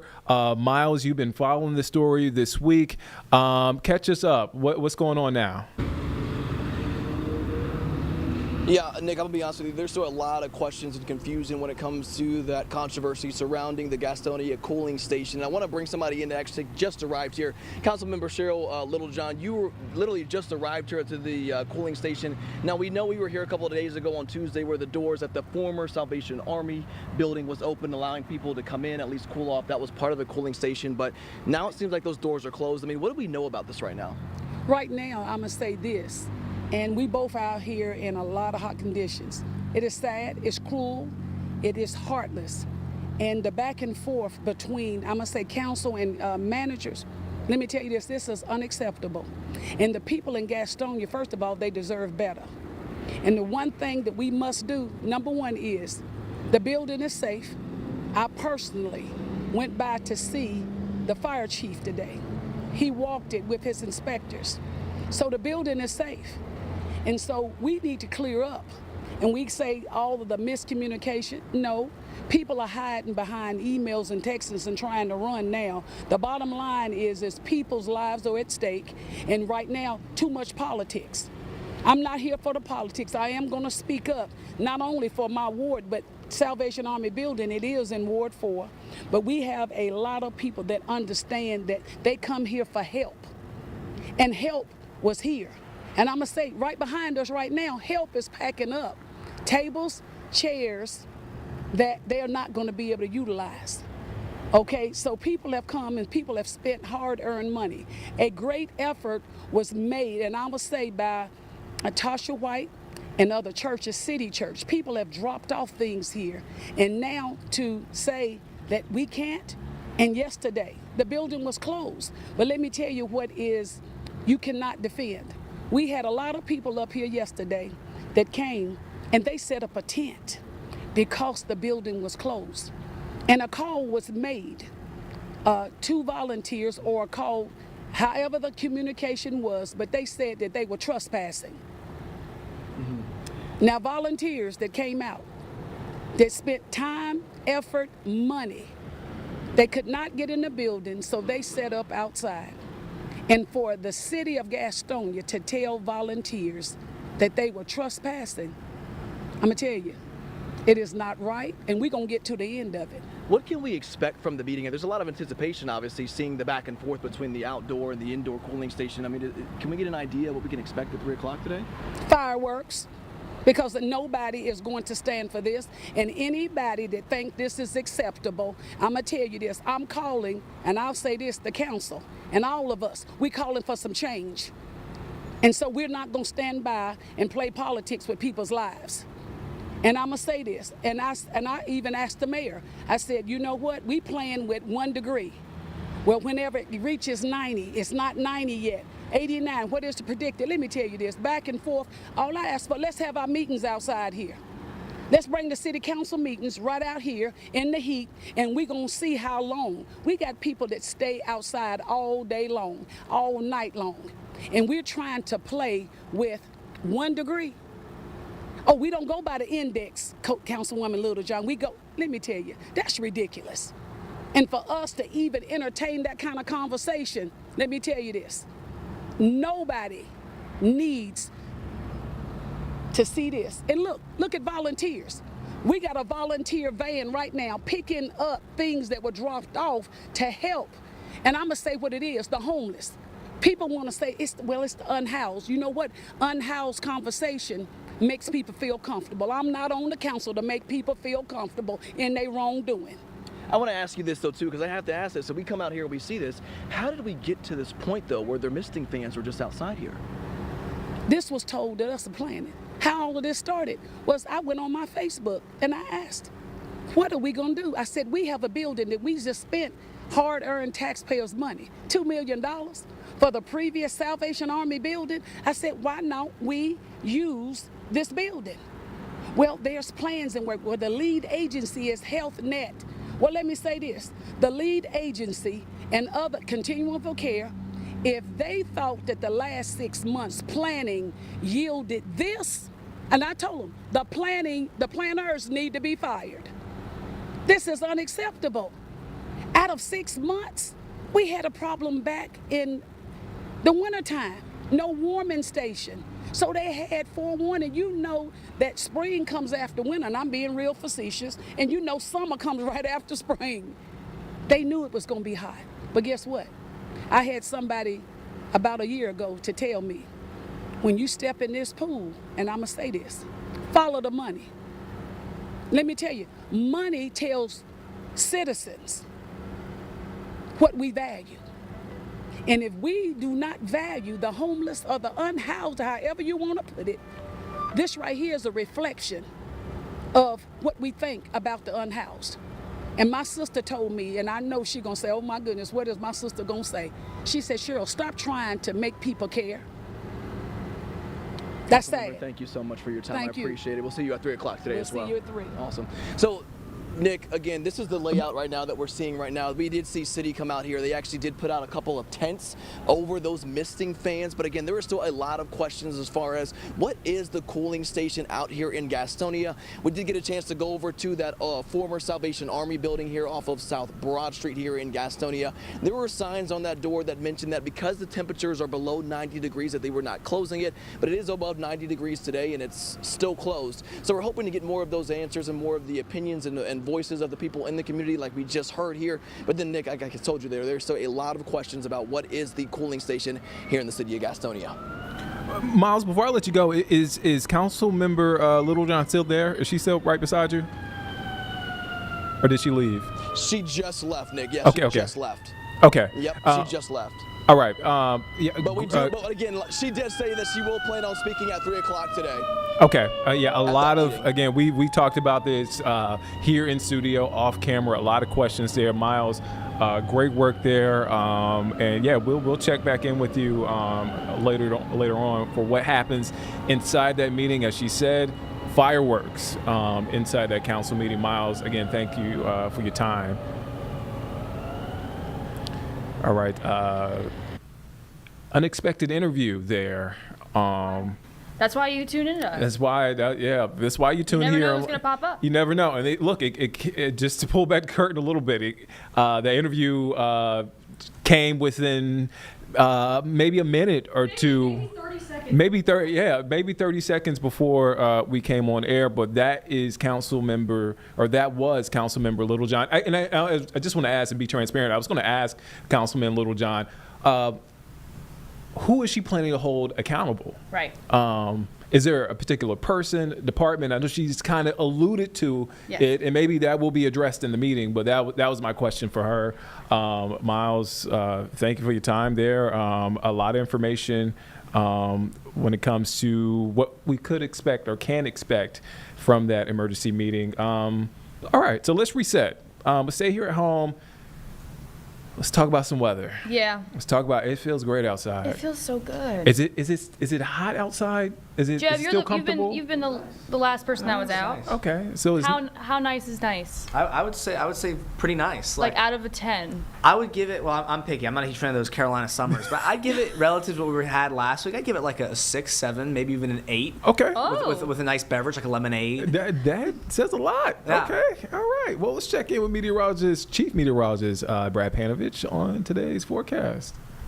Hey everybody, Chief Meteorologist Brad Petovich here with your 4th of July weekend blog. We're also going to talk a little bit about tropical development. That's probably going to be a bigger issue off the southeast coast. Why it is and isn't an issue, but it's certainly something you'll have to watch if you're going to the coast this weekend and especially next week. Let's start with the wider picture here. So first things first, we do have a legitimate front moving through the area. It's kind of slow, it's stalling, but it is going to move through. It's pushing off to the southeast. So today, a relatively dry day. The bigger story with this, I'm going to turn off the satellite imagery because what I want to turn on is the good news here. We're going to turn on the dew point temperatures because dew point temperatures tell you a lot about what's going on out there. We'll turn them on. You see the front pushing through right now. Dew points ahead of this thing. I'm going to turn the dew points on in the 70s. So you see those dew points. We'll make them kind of bigger here so it's easier to see. You see all the 70s, but look at the 60s and 50s. So yes, we are going to see slightly drier air. And by drier, I mean by summer standards. Summer standards means dew points in the low 60s, maybe even some upper 50s. So certainly some better feeling air all in all. We'll turn off the temperatures and the dew points there and focus on the southeast coast. We'll turn off the radar as well. You see that area in orange? This is an area that has a 60% chance of tropical development. In the next 7 days, 20% chance in the next 2 days. So there's the potential we're going to see some development. I'll turn the radar back on and the satellite just so you can see what's going on. We expect low pressure to form somewhere in this vicinity and track along the coast and just offshore up like this. And there's a lot of indications that this will be a tropical depression or subtropical depression, possibly low-end tropical storm. And the biggest impact here is this is not going to be a strong system, but it could cause widespread rain, heavy rain, especially right along the coast, and rip currents. Rip currents will be the biggest issue. So let's look at some of the forecasts. So the first product here is something that's really good during the hurricane and tropical season. This is the ensemble model runs of the European model, meaning 51 variations and simulations showing the probability of tropical depression formation. So we'll go into the future here, and you can see the highlights here. I'll go all the way through. Basically, we'll go through next Thursday. I think that's almost stopped because Thursday's a 7-day outlook, right? So this is between now and Thursday. And if you look carefully, there's a real high probability. It's plus 90% in these probabilities that a tropical depression forms somewhere off the southeast coast. And you can see kind of along the coast, but the trend is pretty far offshore. Now, let's look at the same product for tropical storm, which is 39 miles per hour higher. You look at the same product, not as high.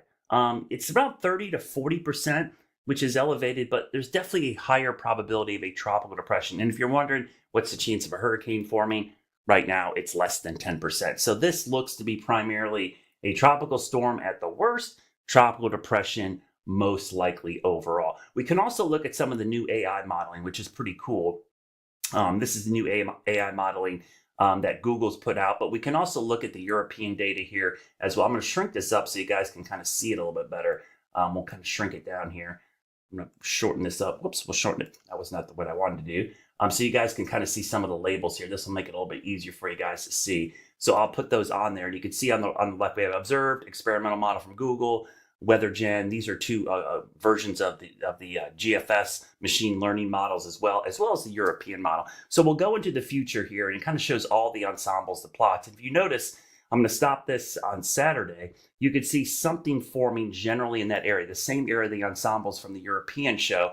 We'll go a little bit further out. We'll go until Sunday, and you can see the European model does form a low pressure off the coast of Wilmington and kind of hugs the coast here. And then we go into Monday night, into Tuesday, something forms and then tries to move up the coast. And by Wednesday, this thing is pushing away. You can actually see the low pressure over here.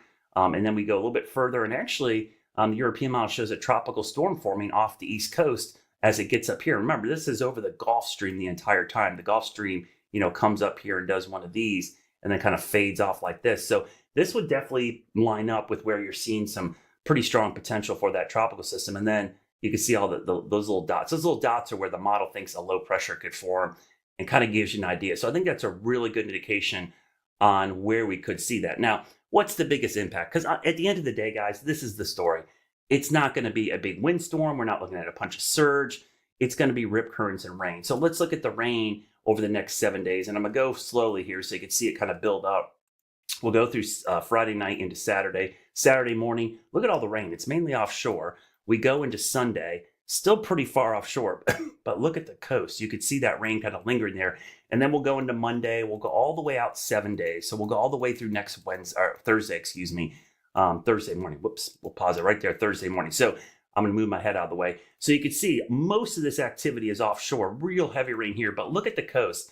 1 to 2 inches possible. And right now, I'd say North Carolina, eastern part of the state, the Outer Banks, probably has the highest chance of rain. And if you look at this, we'll time this out. We'll back this up here in a second. I want you to focus right on that area there. I'll back this up. If you look at the highest rain chances, it's really not this weekend. It's really like Monday, Tuesday, Wednesday that we see the highest rain chances out there. So that's going to be the main impact from this. Don't freak out. Don't change your plans, cancel your plans. Because even in the Outer Banks where it looks like it's going to rain, this could be a 1 day, maybe a day and a half event. If you're out there for a whole week, it's not going to wash out your entire week. It looks like 1 day of scattered showers and storms, maybe a day and a half, and then it's gone. So that's the good news. Continue to monitor it, though. That's always the important thing. But don't sweat it. This is pretty typical for an early season system. Stalled front, weak tropical system pushing off to the northeast. Have a great 4th. Otherwise, the weather's perfect the next couple of days. It's all focused on this tropical system on the coast going into next week. All right, so that is a look at the forecast. All right, so the House right now voting. You see it right there. They are voting for, or voting on, I should say, on the so-called One Big Beautiful Bill. This is the final House vote on this Trump mega bill. So you see it right there. And the breakdown, again, as Carleen mentioned, the clock is there, but oftentimes they go over the time. So we will continue to keep an eye there. Again, President Trump's self-imposed deadline, July 4th. So we'll see what happens as it goes. So, yeah, we'll keep an eye on that. We're going to shift our attention now. Let's talk a little bit of Charlotte Hornets. Because I'm excited, man. We're shaping up to be a real serious outfit here in the NBA. So I think we made some pretty great moves. So the latest move, and Jeb, I know you're busy. If you want to chime in on this one, feel free. The Hornets pick up a legit vet in Spencer Dinwiddie. How do you feel about that? It's a good move. Okay. I was just reading through ESPN's analysis of kind of the Hornets' recent free agency moves. So they give Trey Mann re-signing a B-. He's been good for them, but what is he going to be after the back injury? We're not sure. But I like Trey Mann. And obviously Dinwiddie, you bring in a veteran, you bring in a guy who shouldered a lot of the load for Dallas once Luka was traded and Kyrie was hurt, and they were a husk of the team that they were earlier on in the season. I think the thing that a lot of Hornets fans, and I'm sure the front office are questioning now, is what are they going to do? I mean, there are so many guards on that team. I think the general consensus, and I subscribe to this as well, is I think the Hornets are gearing up for a big move. I don't know if it's going to involve Miles Bridges. Blockbuster? I think it's going to be a big I move. think so too. There's too many guards. There are too many guys who just aren't going to get minutes. And I like the way the team looks right now, but there is clearly a weakness at the center position. Yeah. The rotation looks a little murky right now. But to your point earlier, I think there's nothing but excitement surrounding this franchise right now because they're going in a direction where I don't think the last couple of years you could say that same argument. You don't sign a guy like Spencer Dinwiddie and him not get valuable minutes. Right. So it makes sense because you do have a guy like Colin Sexton who, right, a legit guy, yeah. like a Liam legit. McNeely, so many people that are doing a similar role on the team. Yeah. Who's going to go where? What kind of lineup will they play? And you've got your stars in LaMelo Ball and Brandon Miller. Yeah. Very curious to see what they're cooking up there. I don't know. Spectrum Center, but I'm excited. I'm excited. We're becoming. I see the vision, right? I see the direction. Yeah, I'm optimistic. I think optimistic is a good way to put it. I think all fans should be optimistic. It's going to be a weak East. Yeah. The lineup is much stronger than it was last year. I think you got to look at what the front office and the coaching staff is doing and be like, all right, we should be excited. I think sports in the Carolinas and Charlotte are going to be very fun next year. And the Panthers. Don't forget about the Panthers. I just want to throw that in there as a Panthers fan. All right, so we talked about it yesterday after the news broke. Let's take you now to a breakdown by sports director Nick Carboni. So we have sports director Nick Carboni joining us here in the Live Impact News studio as the Hornets remain very busy here. And so we're just now seeing another signing, and this is a league veteran, Nick. Yeah, and we'll talk about the direction the Hornets are clearly taking in a second, Vanessa. But just to get people up to speed, this is the quote-unquote legal tampering period for the NBA, which means teams can legally reach out to agents and player representatives and work out deals. They just can't officially announce them until free agency actually begins July 6th. It was already happening anyway, so they just put a moniker on it of the legal tampering period. So the Hornets have been very busy. We've been in here a lot talking about their moves, and the latest, I've confirmed with a league source, is signing 11-year NBA veteran guard Spencer Dinwiddie, and I think he brings a lot to the table for this team. He is, somebody that can relieve LaMelo Ball on the floor and come in and take over and run a competent offense, which has been a problem for a while. He's somebody that can get to the bucket. He's somebody that can shoot. His three-point percentage is pretty good as well, and a smart player and a player who can lead as well. So they've got a whole bevy of guards.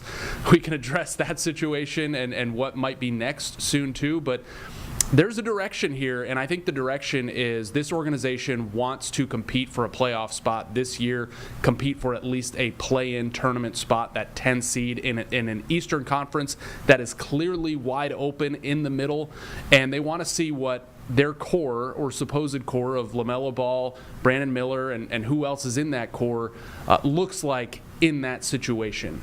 What is LaMelo Ball's kind of trajectory as a playoff basketball player? They just haven't been able to figure that out because they haven't been there.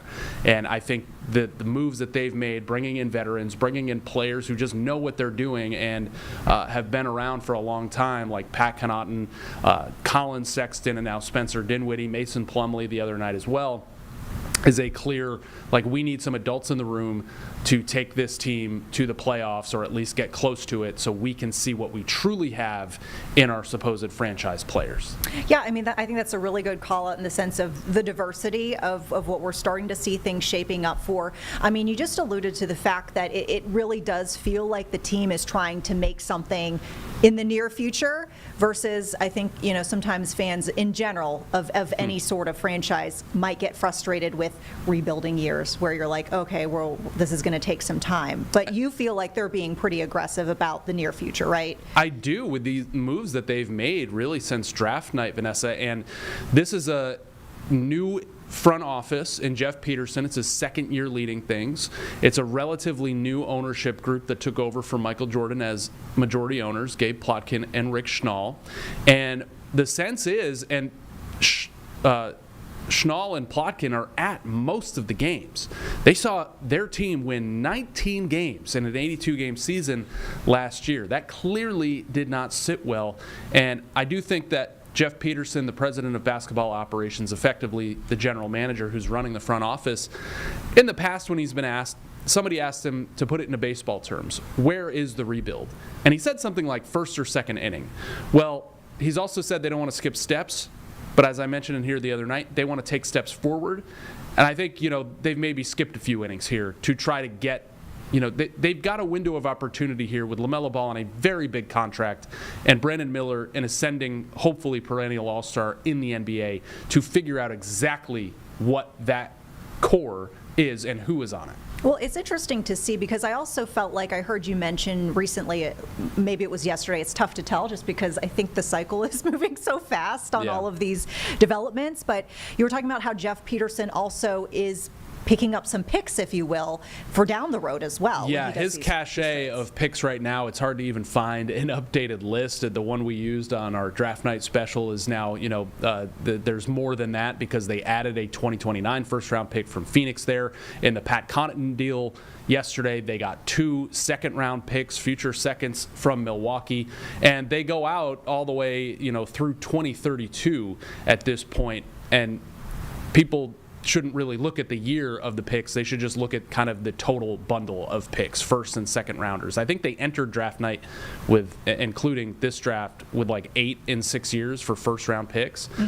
So it's okay. So is this what we had, Jeb? Yeah, this is, so add a 2029 first to that, add seconds in 2031 and 2032. They got a future second with Colin Sexton from the Utah Jazz. So a lot of people are looking at the moves they've made over the past couple of days, including the draft, when they drafted a shooting guard in Con Knipple and basically another shooting guard wing player in Liam McNeely. Right now, they have 1, 2, 3, 4, 5, 6, 7, 8, 9, 10 what you could call guards. Really allowed 15 players. So they've obviously got to make more room, and they've, got to improve the front court a little bit too. But now you have all this excess in guards at that position, and you have all of this excess in picks. I'm not saying they make a seismic move and use multiple future first-round picks for somebody right now. That may be something they look to cash in on down the road, maybe next offseason. But I think they could use some of those guards that, maybe kind of squeezed out with these recent moves, and some of those second-round picks especially, to go and get a legitimate guy at the 4, a legitimate guy at the 5, because right now those are the positions that are very thin on this roster. So I think everybody's kind of looking at, what are we going to do with all these guards? Well, they're not all going to be here. I mean, some of them are very recent picks. KJ Simpson was a second-round pick last year. I'm not sure what the ceiling is for him, but he's got some talent.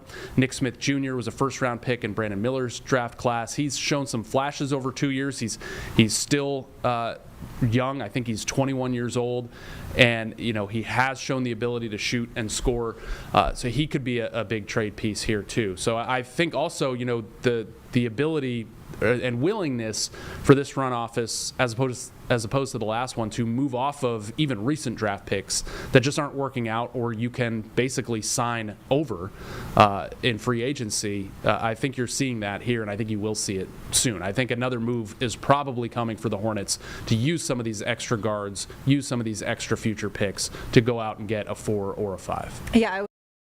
All right, so that some interesting insight after the Hornets make another addition. Spencer Dinwiddie coming to the Hornets. I'm excited.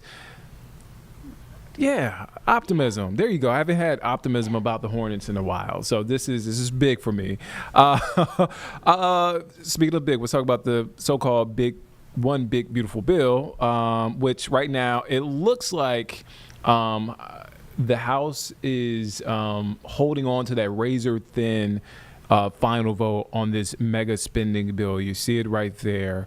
So that is the status. So if this, as it looks like it's going to pass, if President Trump is planning to sign the bill into law tomorrow on 4th of July, Obviously, that is his deadline to Republican leaders to pass this.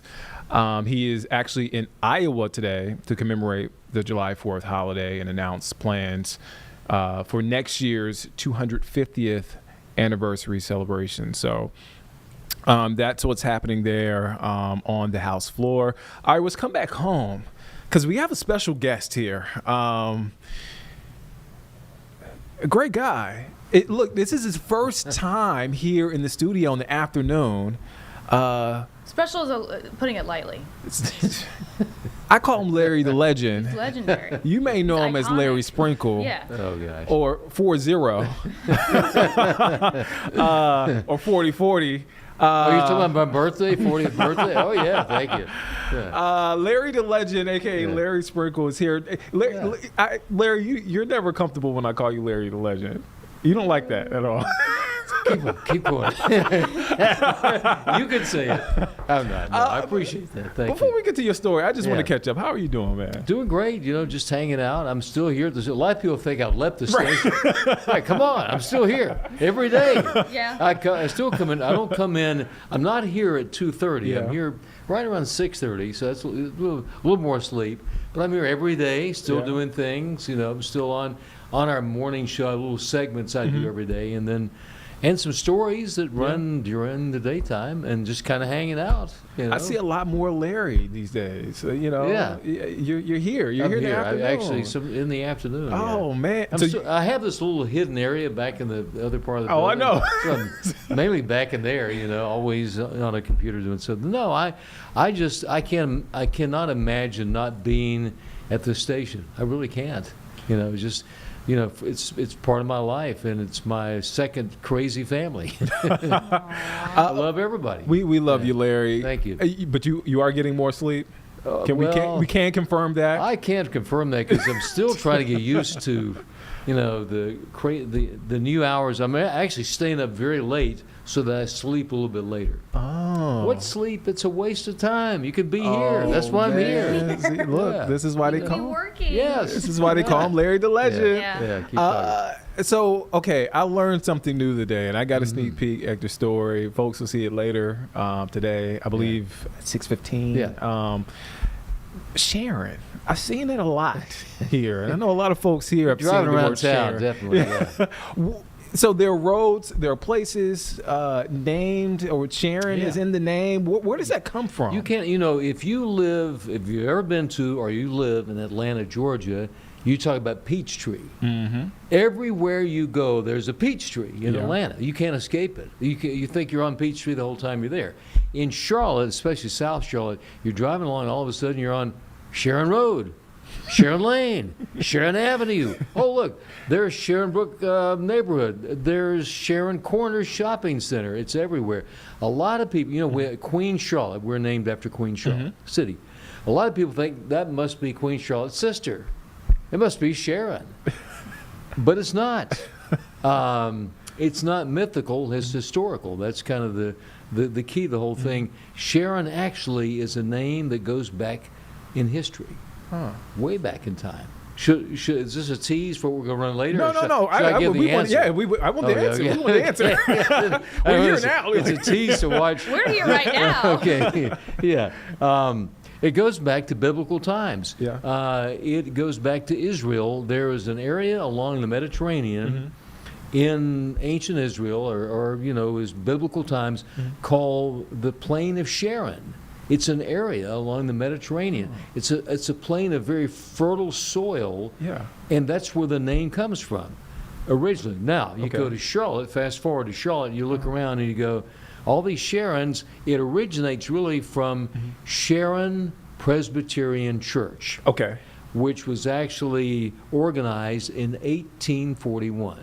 So you had all these settlers that came in from Scotland and Ireland, the Scots-Irish, and most were Presbyterian.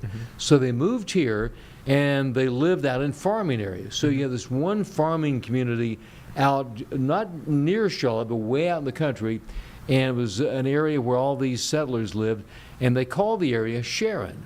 So they formed a church and said, well, we'll call it Sharon Presbyterian Church. And if you go back far enough in time in our part of the United States, everywhere there was a church, the name of the road in front of the church was named after the church. So you had Sharon Presbyterian, Amity Presbyterian. So there was a road that went from Sharon Presbyterian to Amity Presbyterian. So Sharon Road, and then it became Sharon Amity.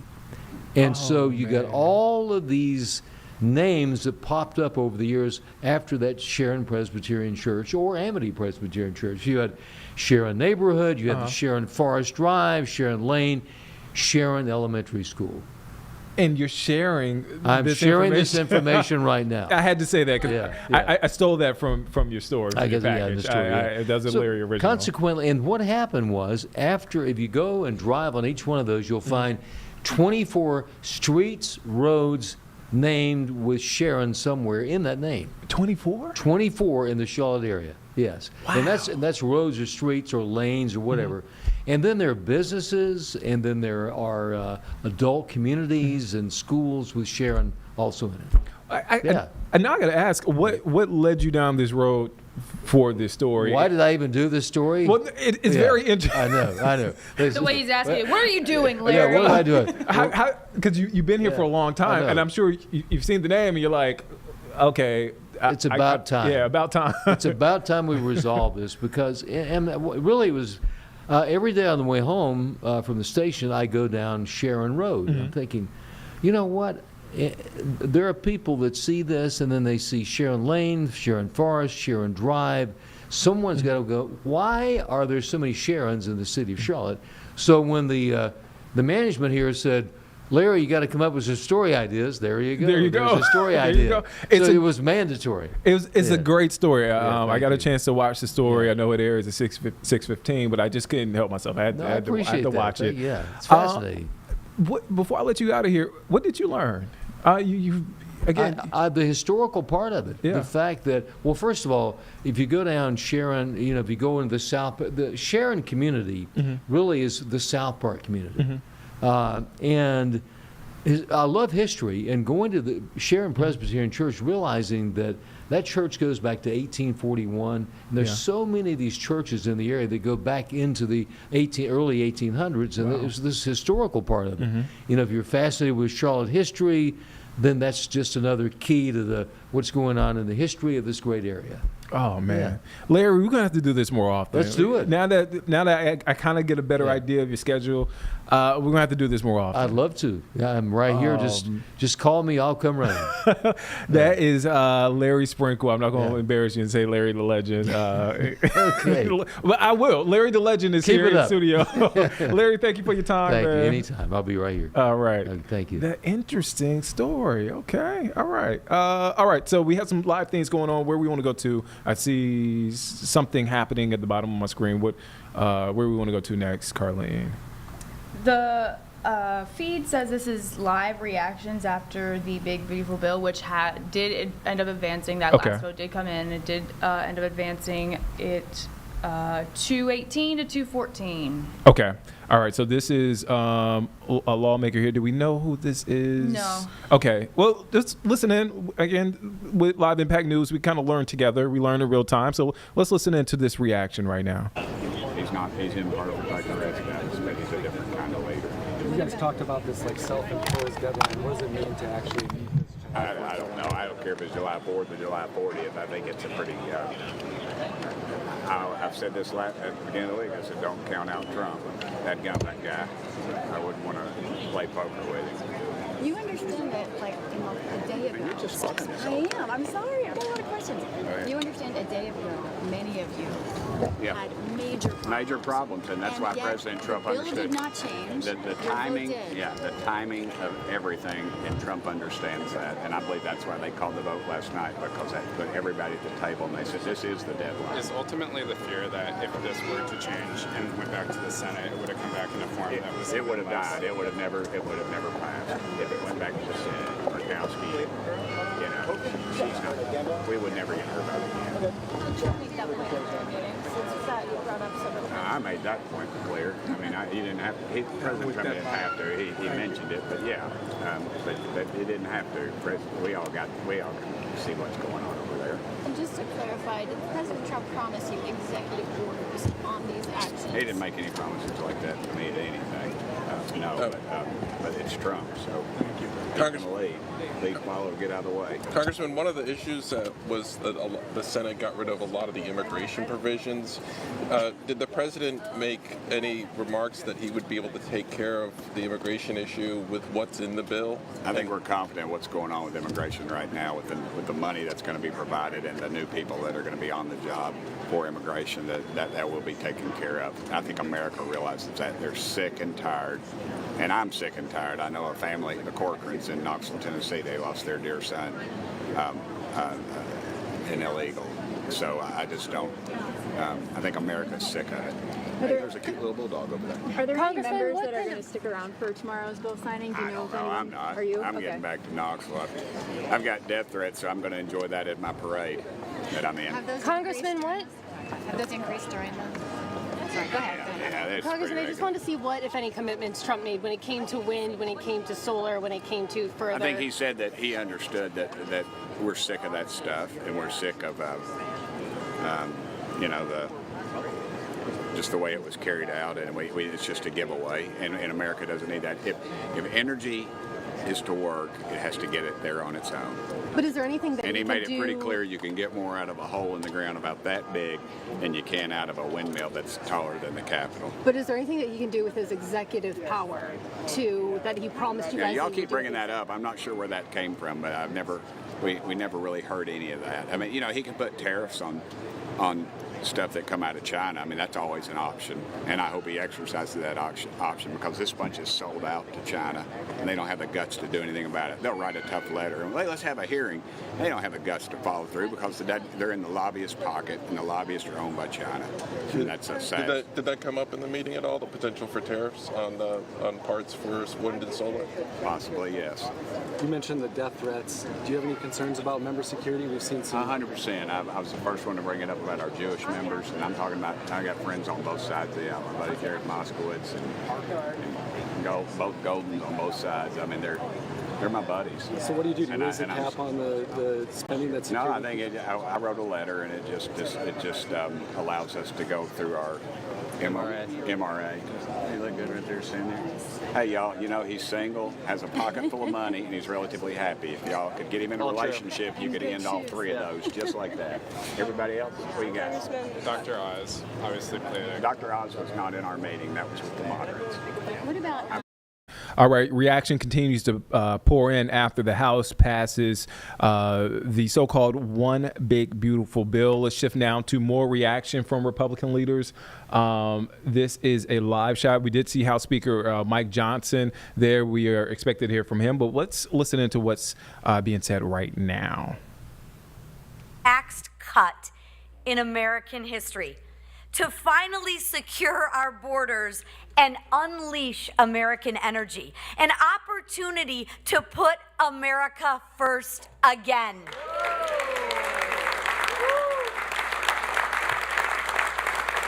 Well, I am proud to say, House Republicans, we delivered. And thanks to the work of the House Republican Conference and our president, President Donald J. Trump, Americans have certainty. They will keep more money in their pockets and have the safety and security that they deserve. House Republicans remained unified. No one thought we could do it. Everybody doubted us, didn't they, Mr. Speaker? Right? They doubted us. But here we are again. Mr. Whip, what are we, 6-0? Yeah, nobody in this room doubted us. No, nobody here doubted us. But we are unified. We delivered on our promises to the American people. No taxes on tip, no taxes on overtime, tax relief to seniors, enhanced child care tax credits, elimination of the death tax, more ICE agents. We're finishing the border wall and funding the Golden Dome.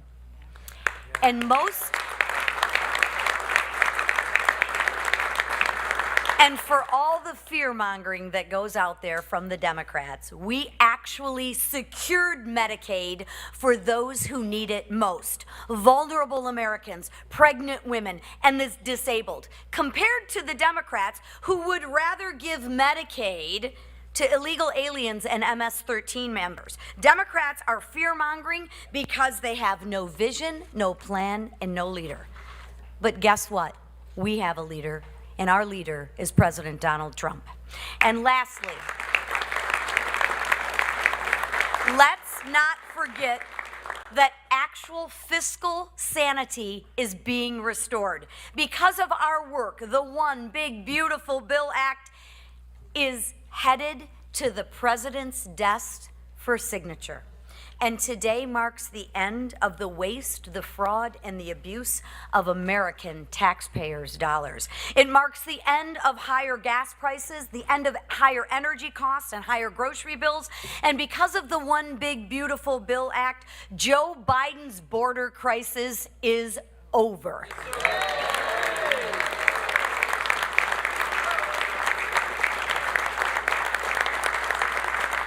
Listen, I applaud my colleagues who worked tirelessly. I don't think the speaker and the whip and the leader have slept in days.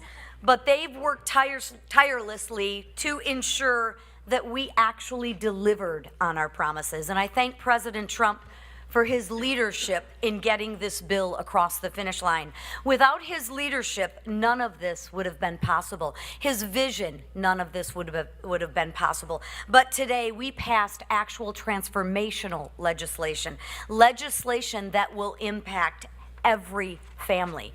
Tomorrow, we celebrate our nation's independence, and we set out to spread the message of this historic achievement.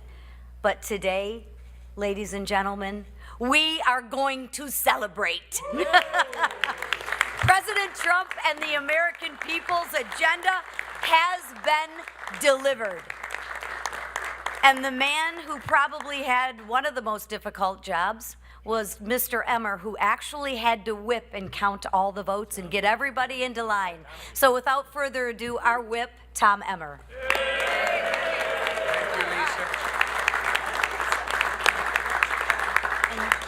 You know, Mr. Speaker, they always complain about such a small majority, but for us old hockey players, it's just fewer numbers to count. It works out much better.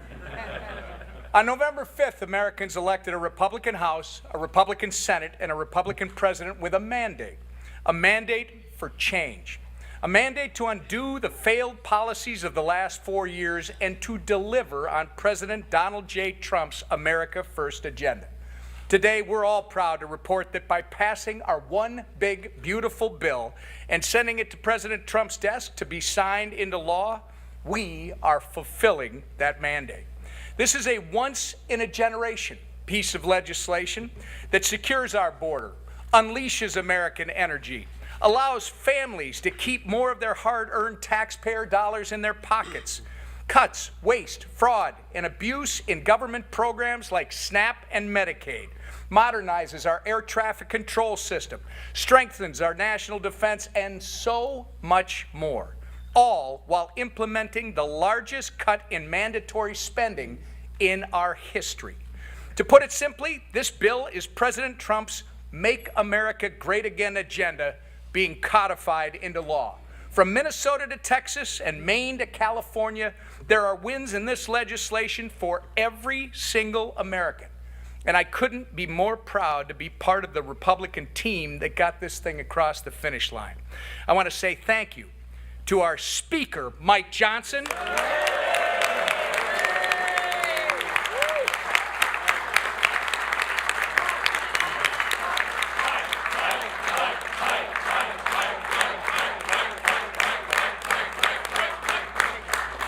We should also thank our leader, Steve Scalise.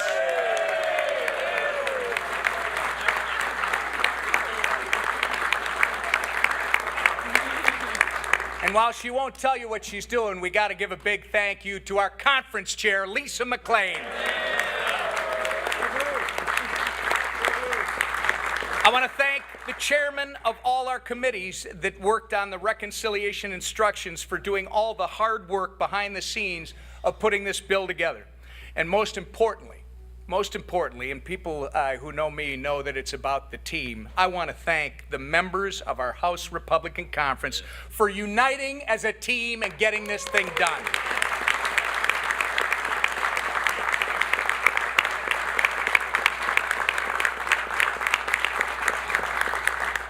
As we've said a million times before, do not underestimate the Republican majority in the House, the mighty majority in the House. This legislative process may not always look pretty, and there will always be many tough fights, but one thing is certain: we will always deliver on our promises to the American people. And with that, I turn it over to our great leader, Mr. Scalise.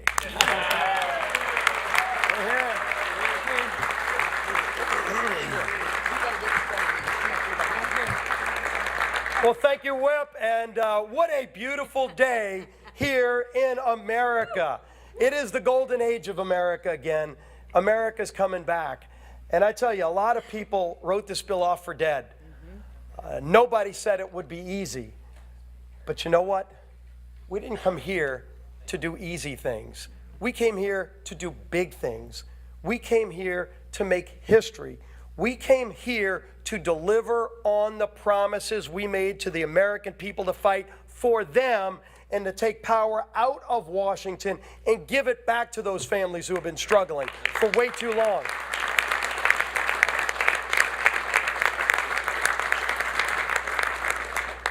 Now, we had a little bit of debate on the floor today. You got to see a difference between the two parties in Washington, maybe more crystallized than we've ever seen before. And I think that's a good thing. I hope America watched all of it. Watched Democrats falling asleep behind their leader as he went on and on trying to scare the American people with lies, with scare tactics, with depressing stories about things that will never happen unless Democrats keep running this country. But the American people said, we will not live in fear. We are not a country of fear. We're a country of hope. We're a country of optimism. We're a country that believes our brightest days are ahead, and they elected Republicans to deliver on those brighter days.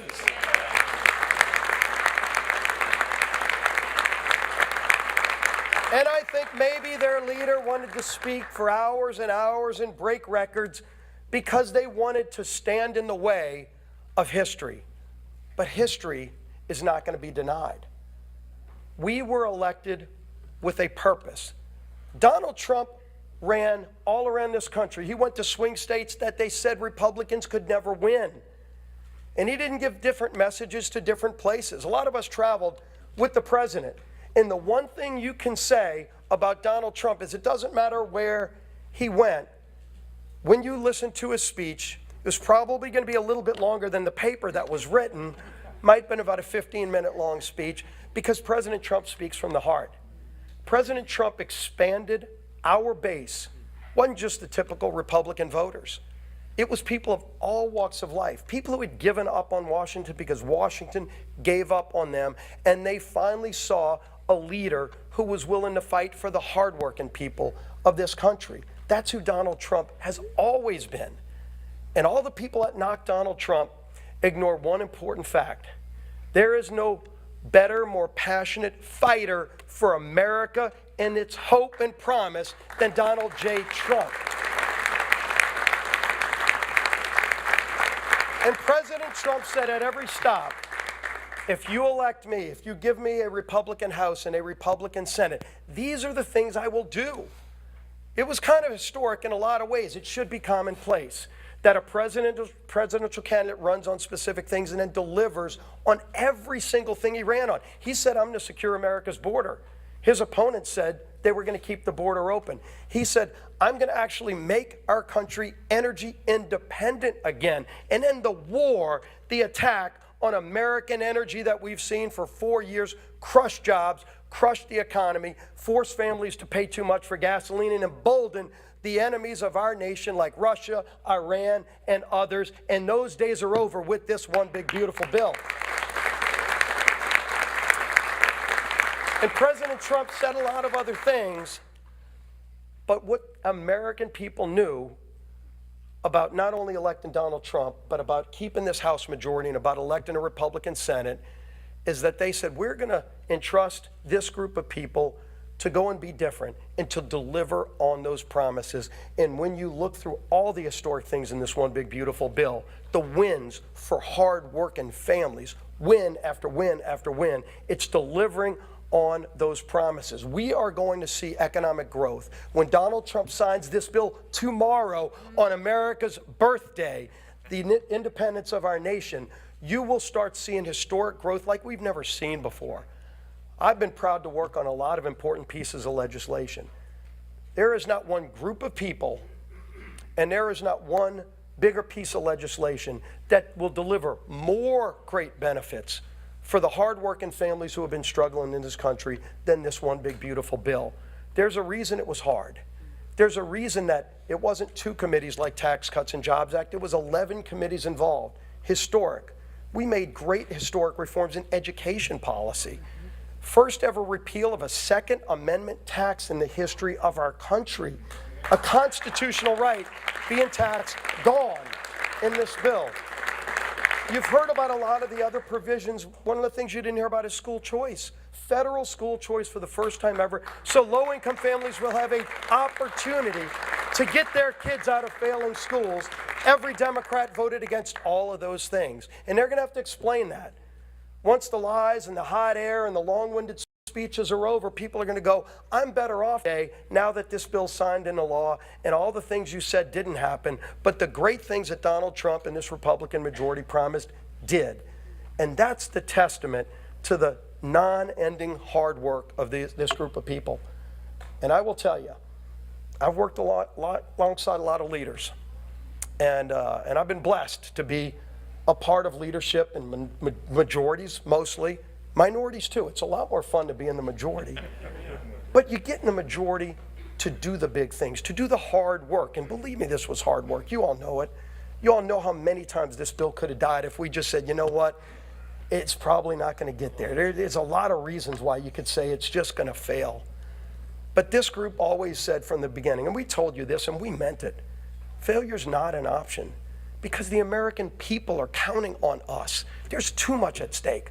There was too much at stake from the very beginning, and we knew the power of what this bill will do for those families who were counting on us. And so every time it would have been easy to give up, we just thought about those families who entrusted us with their vote, and we had to deliver for them. We figured out a way to come together. People you never would have thought showing up voting yes.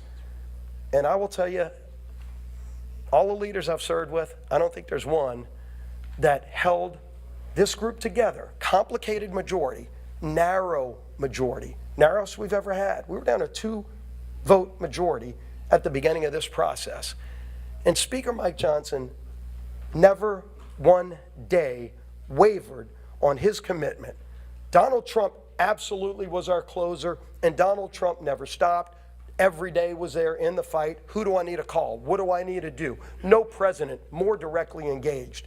And believe me, tomorrow at the White House, you're going to see a proud president who's ready to deliver on his promise to the American people.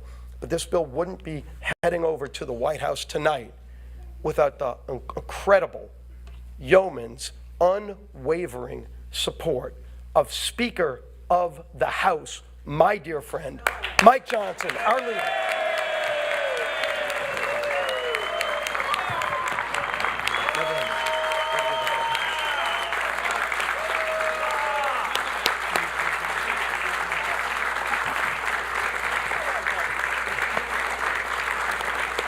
Thank you.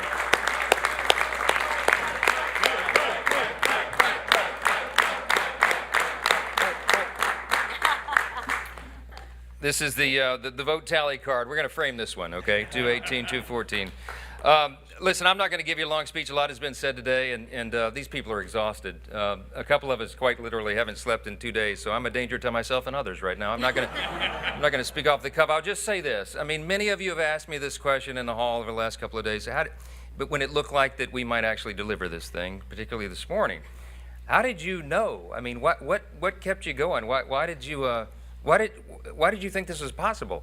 You guys made an audacious plan. You brought the most comprehensive, complicated piece of legislation, probably, arguably in the top 2 or 3 in the history of the Congress, with the smallest margin in U.S. history, which we had for a big chunk of the first 100 days. And you put this audacious timeline. You said you were going to pass it out of the House by Memorial Day. I mean, some of you openly laughed at me when I said that back in early February. And then we said we would get it done by July 4th. We beat Memorial Day by 4 days, and we got this one done a day early. I just want to point out, okay?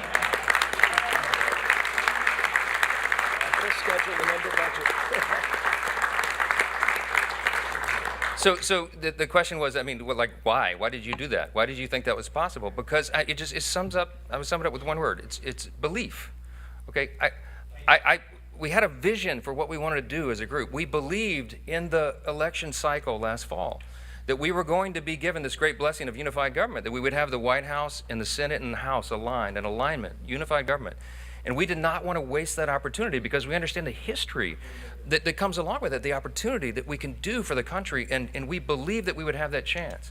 And then I believe in the people that are standing here behind me. I believe in this group, every single one of them individually. Some of them are more fun to deal with than others, you know. I mean that with the greatest level of respect. I love every single one of my colleagues. You know, even the ones I got to spend the more time with, right? Because everybody's here, their motive is right, their heart is right. They're trying to do right for their constituents. They're trying to serve the greatest nation in the history of the world that we're going to celebrate tomorrow. We don't take that lightly. I know their hearts, and I know what their skill sets are, and I know what they bring to the table, and I get up every day excited because I know that each of them are going to bring that to the table, and they're going to serve their constituents. You could not have a greater group of public servants than the people standing in this room right here. They will give their all for this country. And man, that's what the framers intended when they put this thing together 249 years ago.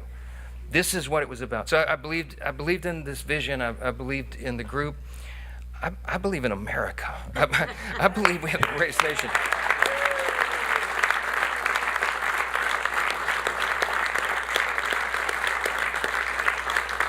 I'm going to say this very simply, and everybody here would articulate it in their own way. We had a tough 4 years before this last election cycle. America we were in deep trouble.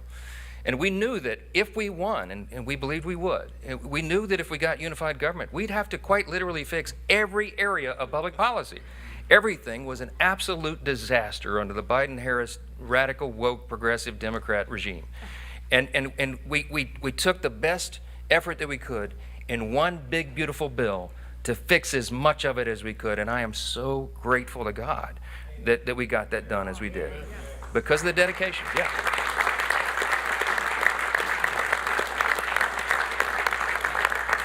Lastly, it's no secret, I do believe in God. I believe in that motto that's up that I referenced in the floor speech a little while ago. I believe that is what has made our nation the greatest in the history of the world. And some people shake their heads and they think that's old-fashioned or something. That is a fact. When the framers put this together, they stepped out in faith. They did something that no nation had ever done before. The great statesman, philosopher G.K. Chesterton of Great Britain said, America is the only nation in the world that was founded upon a creed. And he said it's listed with almost theological lucidity or clarity in the nation's birth certificate, the Declaration of Independence. We hold these truths to be self-evident, that we recognize, we boldly proclaim the self-evident truth that our rights do not come from the government, they come from God himself. He's the one that gave us our rights. That's right.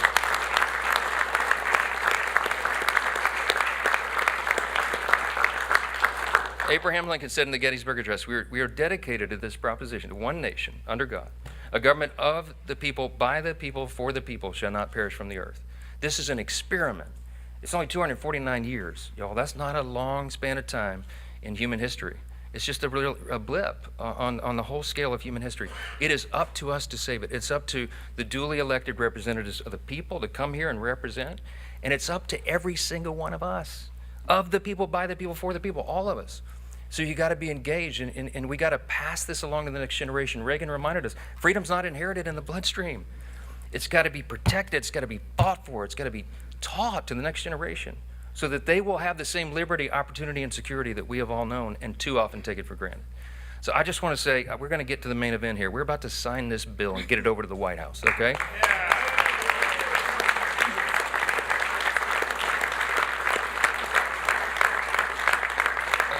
some of these men and women have got to go catch flights and stuff. So we're going to sign this real quick, and I'll take a few questions. But I just want to say this: do not take for granted what we have been given. This grand experiment in self-governance. We can preserve it, but we got to do it all together. God bless you. Thanks for being here. Appreciate it.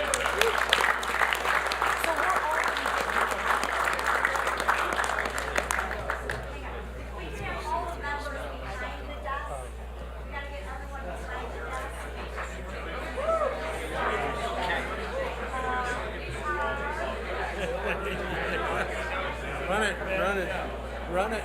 I want to be the runner. That's the coolest.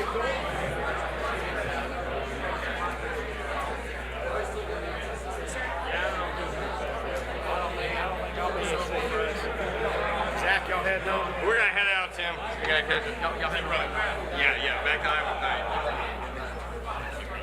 Where that fighter pin? I'll do it. That's Ronnie.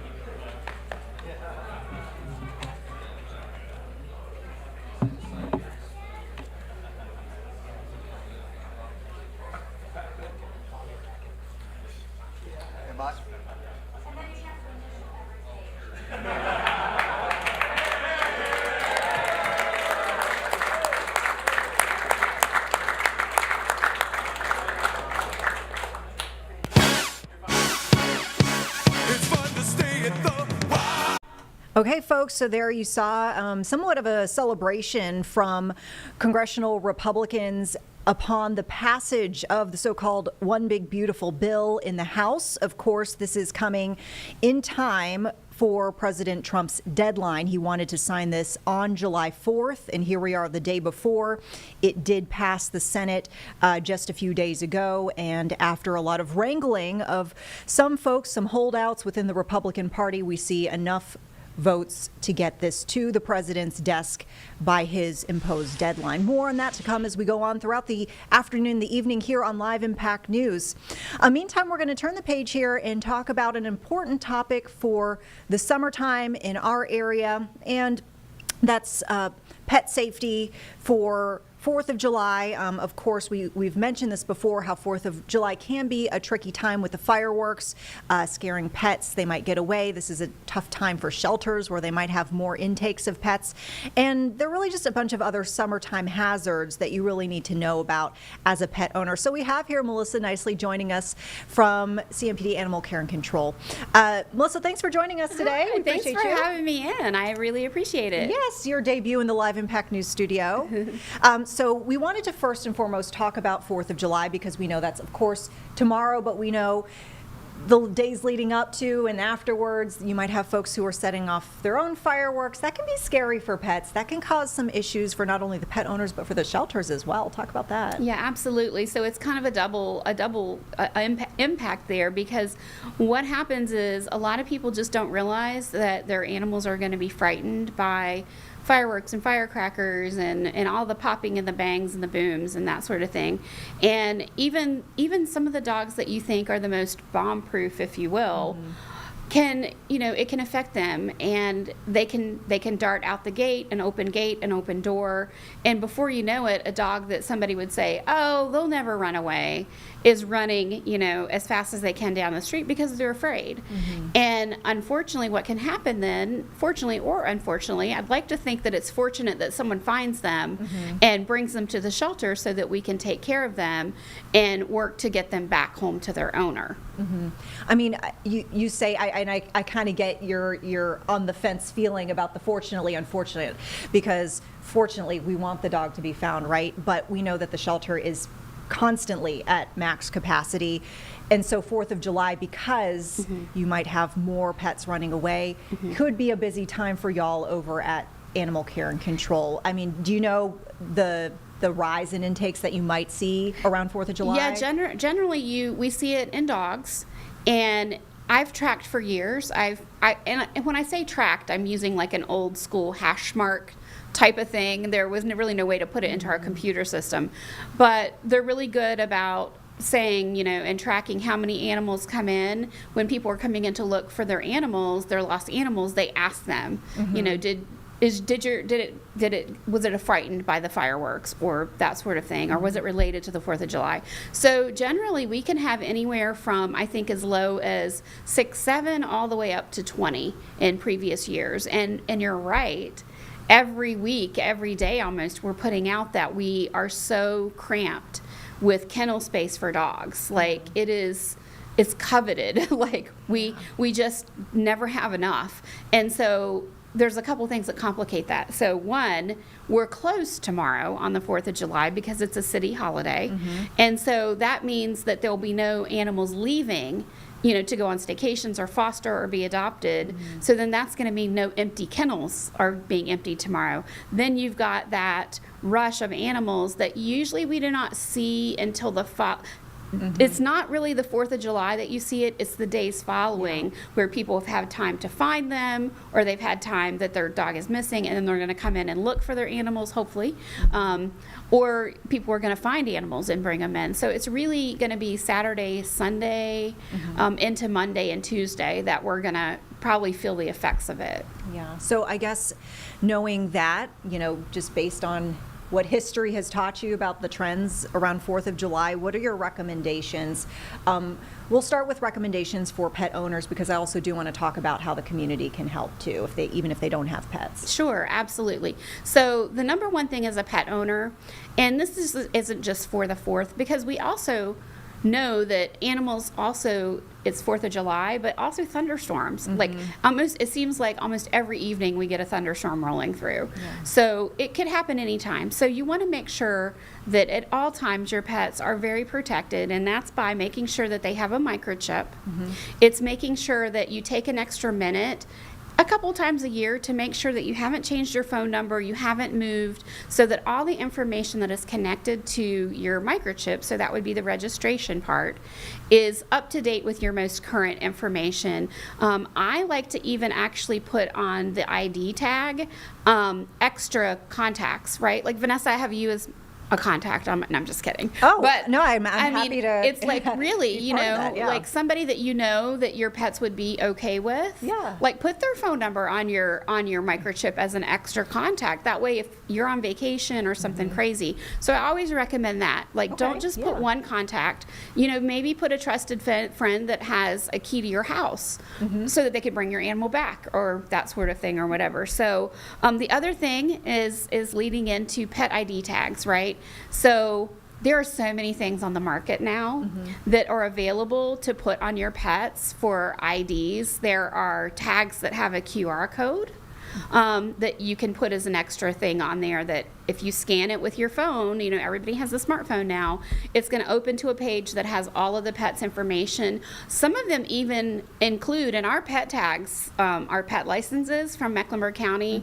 So yes, you need to pay a pet license fee if you have a pet. But what's nice about those tags is you get this really nice tag with the logo on one side and a QR code on the back. And I just recently adopted a pet from the shelter. And so when I went to fill out his, you can put, like, if they are diabetic and they need medication, you can put all of that kind of information. But let's boil it down. Honestly, just their name, like my new dog Rex, Rex, and my phone number, because that way it doesn't take anyone with a microchip scanner to be able to bring Rex home. They can call me and they can say, hey, are you the owner of Rex? Because I just found him. And that way anybody can help with getting the animals back home. It doesn't have to be an animal control officer. So that means they don't have to come into the shelter. Yeah, I mean, that would first and foremost, right, be the goal. Now, let's just say you do get a lot of dogs in, and knowing that you are closed on 4th of July, what would your recommendation be to the public? Either, in the days following or whatnot, things that folks can do to be helpful in this situation? So it's obviously tomorrow's the 4th. So a couple things about your own pets. If you know that your pet is anxious to loud noises and that sort of thing, make sure you're making a really good plan for your pet. Like, make sure that there's lots of things on the market. Your vet is your best answer. Like, there are things that you can give your pet to help calm it down a little bit if you know there's going to be thunderstorms. There's so many things. There's thunder shirts. There's all kinds of things.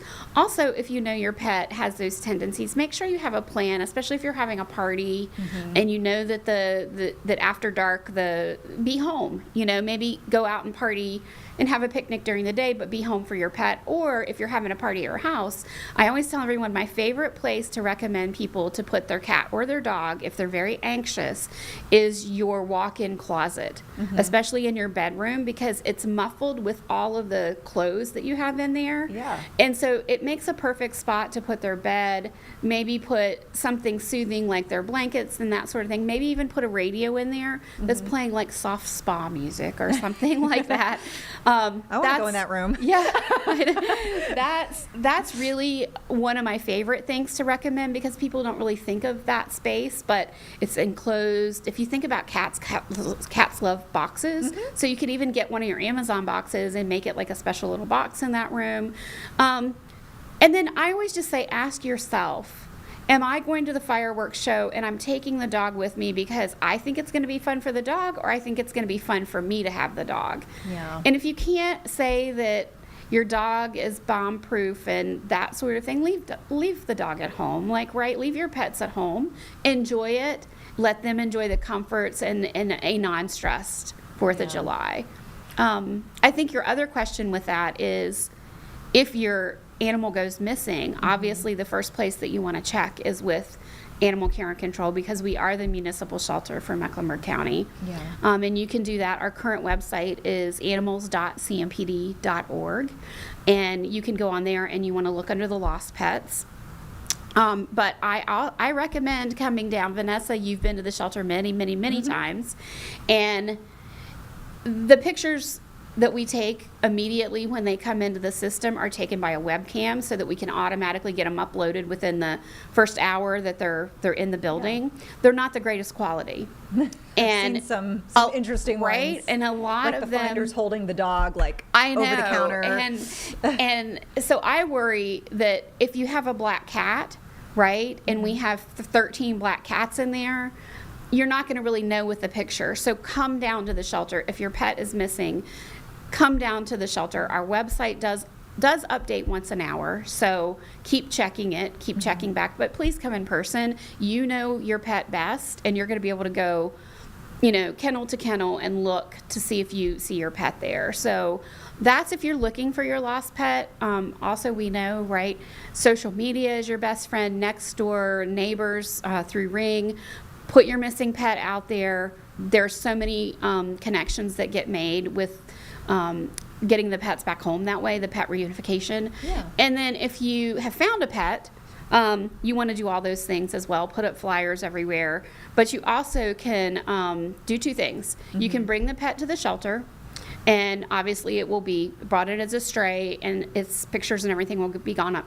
But if you're like, I'd really rather foster this pet and try to, find the owner on my own because I feel bad about bringing it to the shelter, that's great, because it's not going to take up a space at the shelter. Yeah. You can go online, or you can call 311, and they can register the found pet. Yeah. So that way it's still out there and people looking, but it's safely in your home as well. And if you have any questions like that, 311 is your best friend to call and ask.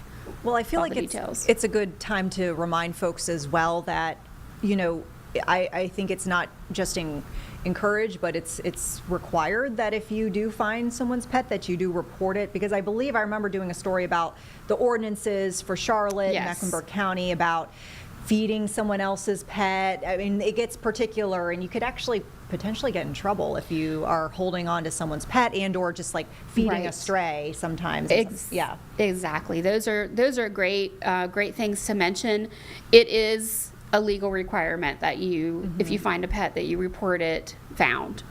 And then really, again, it's up to you whether you'd like to hang on to that pet, and do all the things to make flyers, put it up on the neighborhood, put it on all the listings, and then, what is your plan going to be, if you do not. Honestly, if you find an animal and you're like, man, if we don't find who it belongs to, I'd really kind of like to adopt this. Honestly, my recommendation would be to bring it to the shelter. It's going to be brought in as a stray, and it's going to be held for 72 hours, which is the legal requirement in North Carolina. When it comes in, it's going to get all of its vaccines. It's going to get Bordetella. It's going to get all the things that it needs. And then you can be put on as like an interested party. Yeah. And so when that animal comes up and the due date of the animal, what we call an outcome, right? Not an outcome, but like the due out date is what we call it. So once those 72 hours are up, you could adopt the puppy or the kitten or the cat or the dog or whatever it is, and then it's going to get its spay neuter and it's going to get everything. So it's going to be very economical for you that way, because we're going to provide everything for it, and then you'll pay the adoption fee, which would be a lot less than if you're going to go and get all that done too. And I like it because it's the legal. Everything is legal. They've held been held by the agency for their legal 72 hours, and so there's no issues moving forward about whose animal it is. Yeah. As far as, overall summer, I feel like there are a lot of larger topics to touch on. I mean, obviously we touched specifically on 4th of July and some of the concerns around that. But, having just taken the pups for a walk before I came into work this afternoon, I mean, that was a hot walk. We tried to do the best we can to make sure it was comfortable for the boys, but I feel like that's something that folks need to be reminded of. Hot sidewalks, heat safety, that sort of thing. So what can you share about, some of the bigger issues that you see related to the summer and pet safety? So I think that the things to be mindful about are what time of the day that you walk your pets. So we know we need to get them exercise, we need to get them potty breaks and that sort of thing, but you really want to take a look at the thermometer and listen to the meteorologist and see what the day is going to be like. We always recommend doing the most exercise, like super early in the morning, and then obviously in the evening, even later as the sun is going down.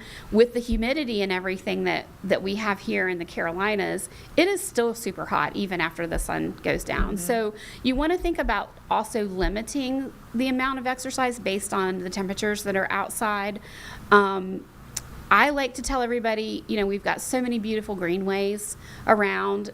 So seek a place that is very shaded. That's going to help. Like if you can go to a trail or go somewhere and walk where it's going to have a lot of tree cover, that's going to also help with your pets.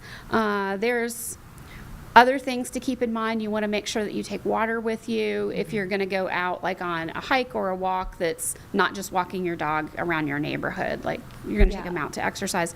Make sure that you take those kind of things, and just make sure that you're really keeping a really good eye on your dog. You know your dog best. So you are going to know when it's excessive drooling or it's excessive panting, and looking for those types of things. That is stuff you want to be really careful with. And then also the different breeds is important to mention.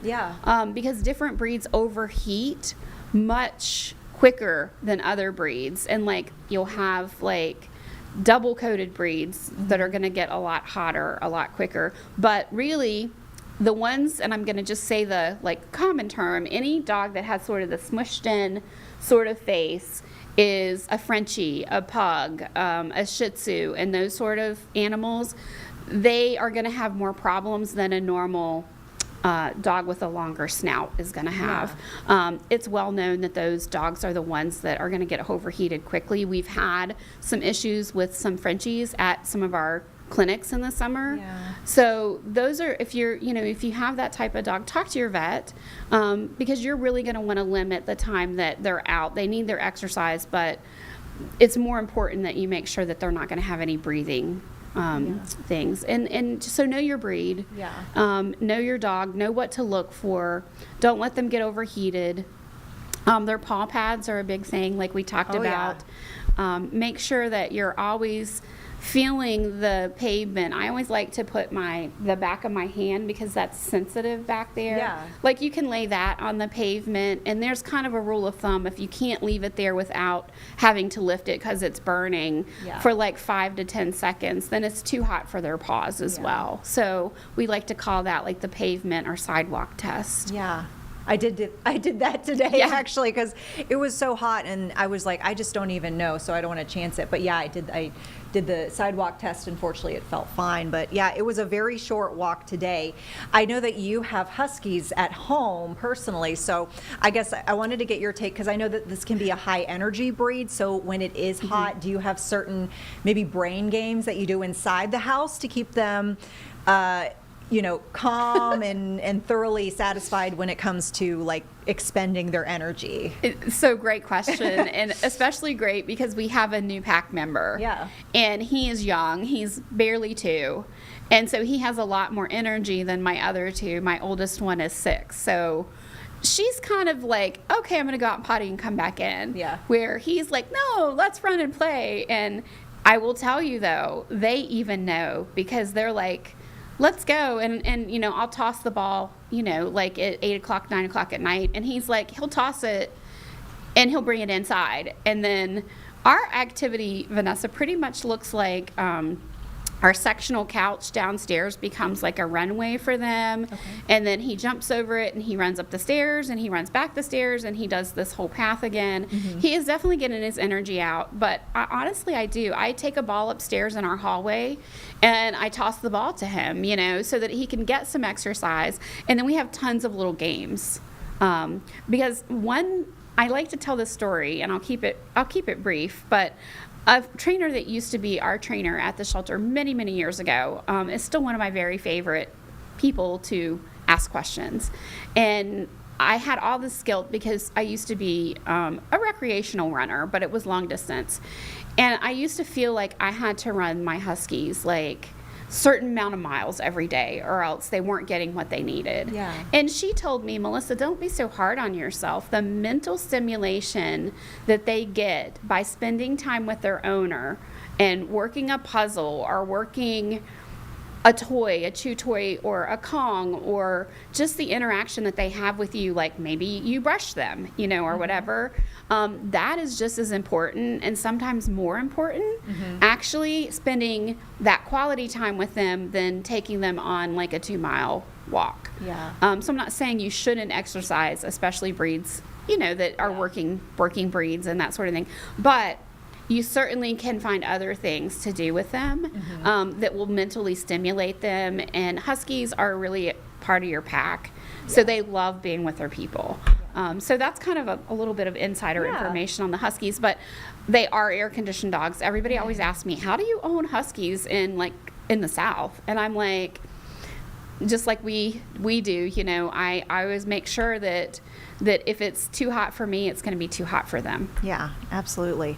Well, I mean, we mentioned, some folks might be wanting to get out and about, as it is safe to do with their pet.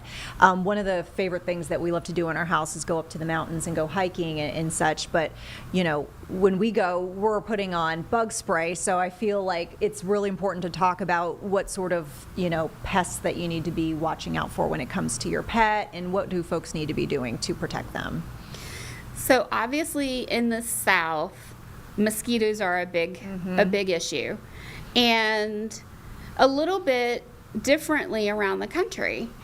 And one of the things that we find that a lot of people, because so many people are moving to Charlotte from different areas of the country, that a lot of people are not really familiar with the fact that pretty much we need to keep our dogs, and obviously cats can get heartworms as well. We want to keep all of our animals on heartworm preventative, and pretty much I do mine year round because I just don't have a trust that I'm going to remember the months to do it. So I do a pill, and mine is a combo, so it's the flea, the tick, and the heartworm all in one. And I feel good about doing that because I know they're protected every single month when I give it to them.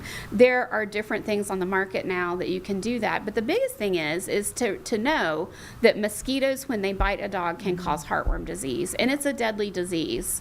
And a lot of people aren't even aware, because perhaps they are from North Dakota and maybe they don't have a mosquito problem or somewhere, but I've definitely heard people moving in and they just really don't know a whole lot about it. That is something that you need to do, in my opinion, every month. But the best recommendation that I can give is talk with your veterinarian and decide what method is right for your pet, because sometimes you can get vaccines now, I think, that you can get, and it's good for X amount of months or that sort of thing. So you don't have to remember that monthly pill. Yeah. It's a great point. And I should mention too, just because we had experience dealing with heartworm with our senior pup who we adopted from CMPD Animal Care and Control, Rocky River, he did come heartworm positive. So he came into the shelter already heartworm positive, and by multiple accounts from, medical professionals, it was on the advanced side, and it was hard for him to breathe. I mean, heartworms literally are worms that will grow inside the chambers of the heart until the heart can no longer pump because it's so full of worms. So it's really a gruesome kind of illness when you think about, and it's preventable. So I mean, folks don't have to subject their pets to that if if they can do the preventatives. Really quickly, I did want to make sure that we were touching on the kitties too, because I know we talked a lot about dogs. Y'all have so many different animals though over at the shelter, even the barnyard animals, but I digress. I do want to talk about kitties because I know it is kitten season, and how are the kennels looking for the kitties? And I know at some points you have bottle babies. Do you still have bottle babies right now? We do. Yeah. So we still definitely have a need for fosters. So if you love kittens, please become a foster. Yeah. And you could foster, and you could take home, if they have a mom that's nursing, you can do that. You can take home the orphans that just need bottle feeding, or you can take home the ones that are past that stage. If bottle feeding every 2 to 3 hours is not in your schedule, we get it. You can also then take the ones that have come off of, are weaned and on food, and they just need to gain that magical weight to get to that magic number that they can have their spay or neuter. So there's various ways that you can do it. And yes, I just saw an email earlier about the fact that our kitten rooms are super full. Oh, okay. So before we wrap things up here, how can folks best learn about the various programs that you have, whether it is the adoption program or fostering or staycation, or even if they just want to look on the website and see what kind of animals do they have right now? So the best way to look ahead and find out all the information about our different programs is to go to our website, which is animals.cmpd.org.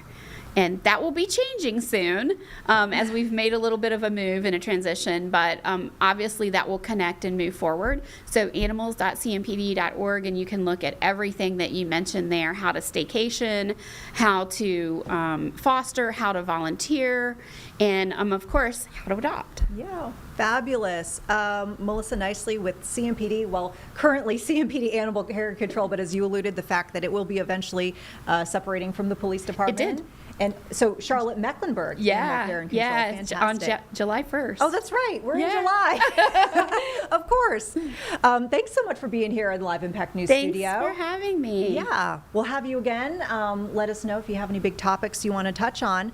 Hang tight, folks. We're going to stick here with Live Impact News, but transition back to one big beautiful bill. As we mentioned, this just passed both chambers at this point of the Congress, so we wanted to talk about some of the implications of this policy, but also we're just kind of diving into the nitty-gritty of how this legislation got through. We have Eric Heberlig, who's joining us from UNC Charlotte, political science and public administration professor. Thank you so much for being with us here on Live Impact News. We wanted to talk a bit about the passage of this legislation because we had mentioned, the fact that there were a lot of gymnastics that have happened in recent days, in recent weeks to get this through. So I'm just kind of curious your take on how this was able to get done, because we knew there were some holdouts in the Republican Party, and that was threatening the passage. There were. President Trump was an advocate for his own package. He spent a lot of time calling and meeting with members of Congress, apparently made a number of promises to deal with some of the issues that caused the objections of some Republicans, and they trust him to follow through on that, and that was enough to earn their votes to pass it.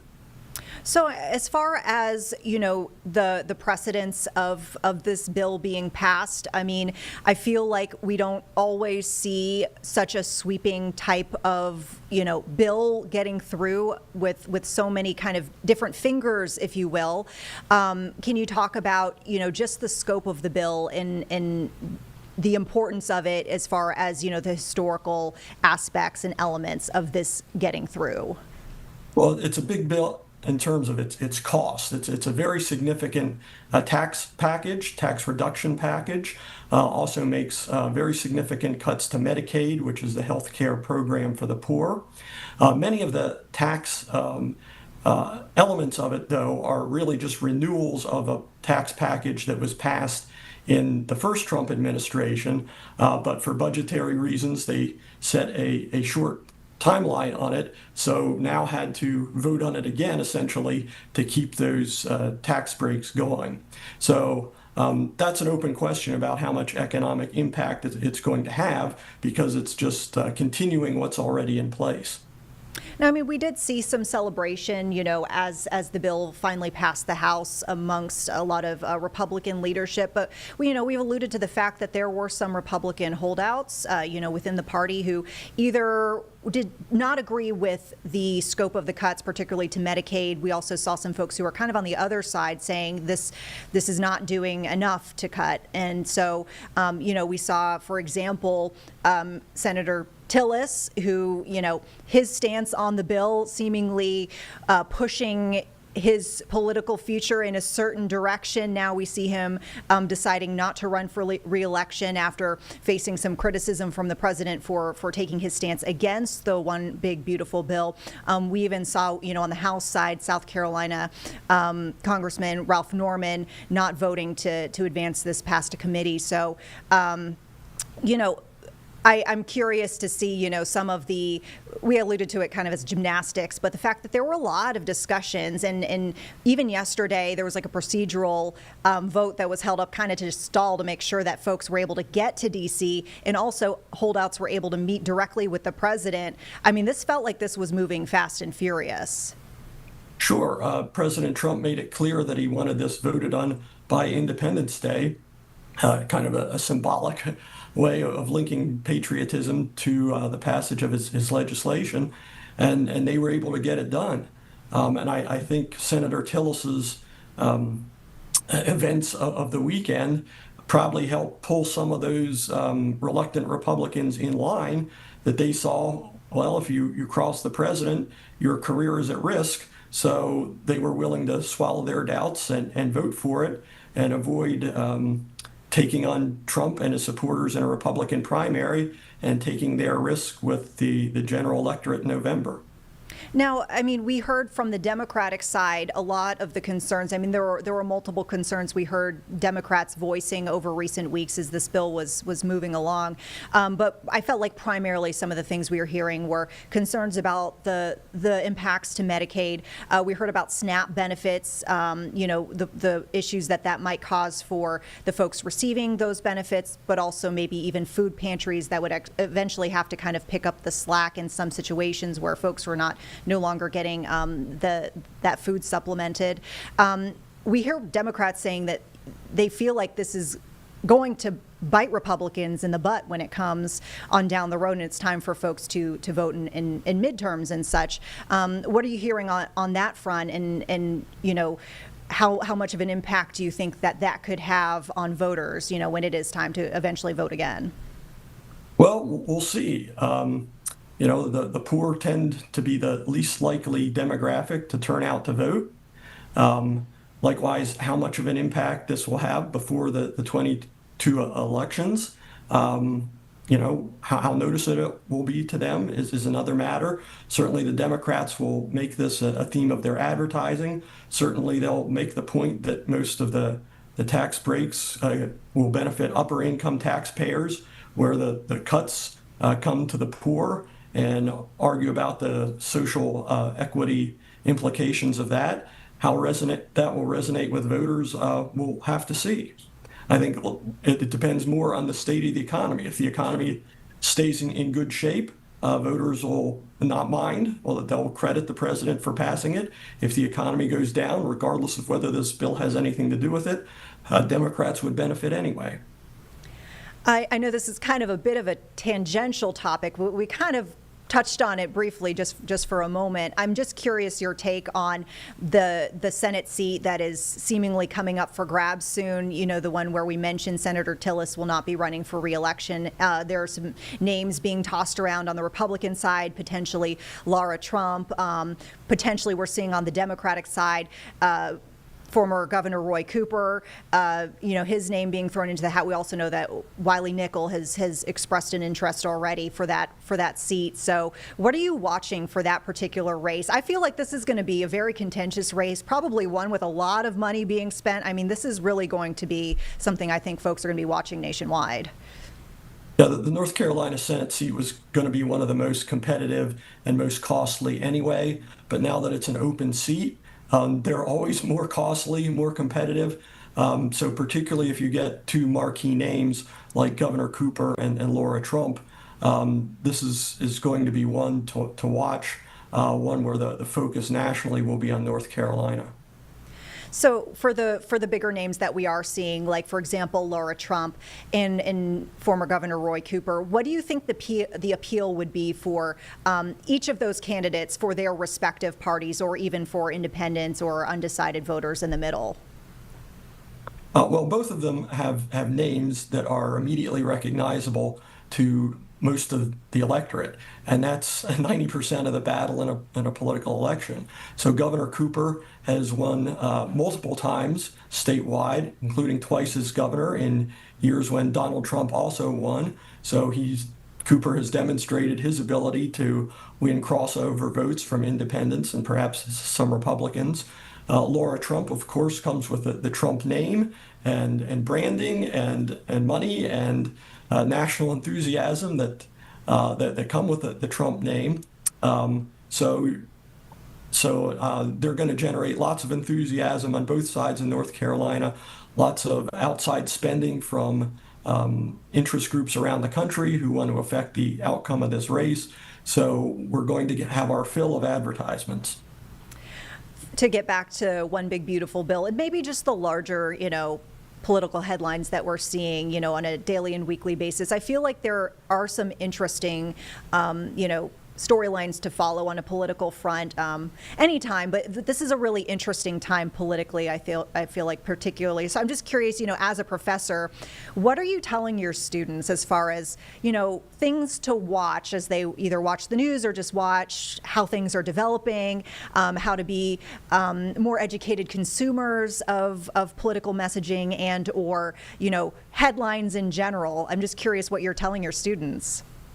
Yeah, so the Tillis case was one where I actually emailed my students about it over the weekend because it really illustrated a number of the themes we've talked about, particularly the power of the parties in Washington, the polarization that we've seen, that one of the few senators who tries to work across party lines, build coalitions, basically said it's impossible to do so in Washington. It's impossible to win even in a competitive state like North Carolina because either I can't get past the primary or can't get credit from the other side for doing it. So I'm going to go home and join my grandkids.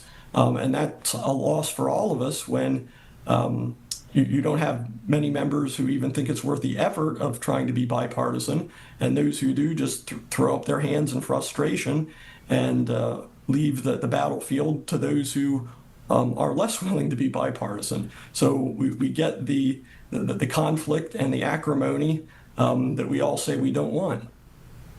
I get so, interested and fascinated with the movement of the parties over the decades. And actually just the other day, my producer Jeb and I were talking about the fact that, I feel like average Americans might feel this, just in their gut period. But if you look at research showing the political parties, and I've seen it kind of illustrated as if it were a football field, and decades ago you had Republicans and Democrats starting in the middle at the 50-yard line. At this point, to maybe varying degrees, you have each party that has respectively moved closer to the end zones, and I get really fascinated with some of the reasons why. I'd say they're out in the parking lots, not in the end zones. There you go. Okay, I guess I was being generous in some ways, but yeah, like what sort of factors come to mind, off the top of your head, like that? What is driving that? Because I feel like I've seen various reasons. I'm sure it's not just one reason. No, so a lot of it has to do with the shift in the South. That the South used to be solidly Democratic. Now it's solidly Republican. So the conservative Democrats who used to balance out the liberal northern wing of the party have all shifted to the Republican Party. So you have a solidly conservative Republican Party, a more solidly liberal Democratic Party. And the flip side of that is that the moderate and liberal Republicans who used to be in the Northeast and West Coast, those areas have been taken over by liberal Democrats. So you just have no middle anymore in Congress. It's all either conservative Republicans or liberal Democrats. So even if they had the personal inclinations to work together, they just agree on less than they used to. I know nobody has a crystal ball, but eventually will that kind of come to a head in the sense that I'm assuming there's a certain point where the parties couldn't go any farther to the directions that they're going without losing folks, right, that are maybe more in the middle. And so I don't know if you have thoughts on what parties might look like, in the future. Yeah, well, that's the challenge. And I think one reason why we've seen the presidency flip back and forth over the last few elections, and Congress, at least one chamber, flip back and forth in the last few elections, is that moderates and independents see two choices that they don't like. So they vote based on, what's the condition of the economy, or whose personality do I like most, or just taking it out on whoever's in charge, because they can't decide between two choices that they don't like, and that's not a good situation to be in, obviously. As we go forward here with the political cycle, what will you be watching? I mean, what sort of storylines are catching your eye the most? As we move beyond the one big beautiful bill, which we expect at this point, since it's going to the president's desk, that he would sign it, he will sign it. What other things are you watching right now? So I think that a couple keys from the North Carolina perspective. What names do we get for the Senate race? That'll drive our politics over the next year and a half. In Washington, is this really Congress's last big act? President Trump has been using executive orders purposely to try to avoid coming to Congress. Now that he's gotten what he really wants out of Congress, is Congress going to do anything significant for the rest of the term? Yeah. Anything you want to leave us with before we wrap things up here on Live Impact News with you, Mr. Heberleg? I don't. It's been good to talk to you. Okay. Well, we certainly appreciate your time. Dr. Eric Heberleg, once again, political science and public administration professor with UNC Charlotte. Come back and visit us here on Live Impact News anytime. We enjoyed the insights. Thanks. Have a good day. All right. You too. Okay, folks, with that, we're going to pivot to something of a weather-related topic. We know it's been extremely hot lately. In some cases, it's been dangerously hot if we look back over the scope of the past couple of weeks. We know that Gastonia leadership has come under fire by some in the community over their cooling stations for folks who are at risk in the unhoused community. It was actually an outdoor cooling station. We heard, at one point the mayor, characterizing it as an unacceptable setup, and eventually there was a decision to move the facility indoors. We're listening now to dialogue over that cooling station, and once again, this will be the extended conversation you're tuning in for here on Live Impact News. About it, and I want to make sure everyone is safe. Communication broke down somewhere along this way, and we need to come to the table together, and we need to partner with one another. Tasha says it all the time. When spiders, webs, right. So, we all have to work together. So when I come about it from a point of view of let's stop all of this that's causing some division so that we can come together, so people feel like they can come together and work together to find common sense, real solutions. There's always going to be people who think, oh, you didn't do the right thing, or you did do the right thing, you could have done better, you did great. But in the end, the goal is to help the people that need to be helped. Let's come together, let's work together, and let's get a solution that works for everybody. It's going to take us all, guys. It's not going to just take the city council. It's not going to just take Help Inc. It's not It's not just going to take the county. It's not just going to take continuing care. It's going to take everybody. I'm willing to step up and do what I can in my position as both a citizen, a church member at First ARP, and as a city council member. But let's stop blaming, put the past behind us, and look forward and find solutions. Thank you. See, that's where, like I said, Councilwoman Stepp and I've been friends for 43 years, something like that. Long time. We're old, so. We're old, so. And we always agree. I mean, you would have thought we were going to shoot each other yesterday. We went at it so hard. And I agree with everything that she just said. We have different approaches. But I keep saying the videotape. Go back to our January meeting that was held in these exact chambers. Everybody was saying, Mayor Franks, you don't care about people. It's cold outside. Guess what? They came in here and blamed the dude, Carson Dean, for the continuum of care. A council person defended it. They said, oh, well, you didn't tell us.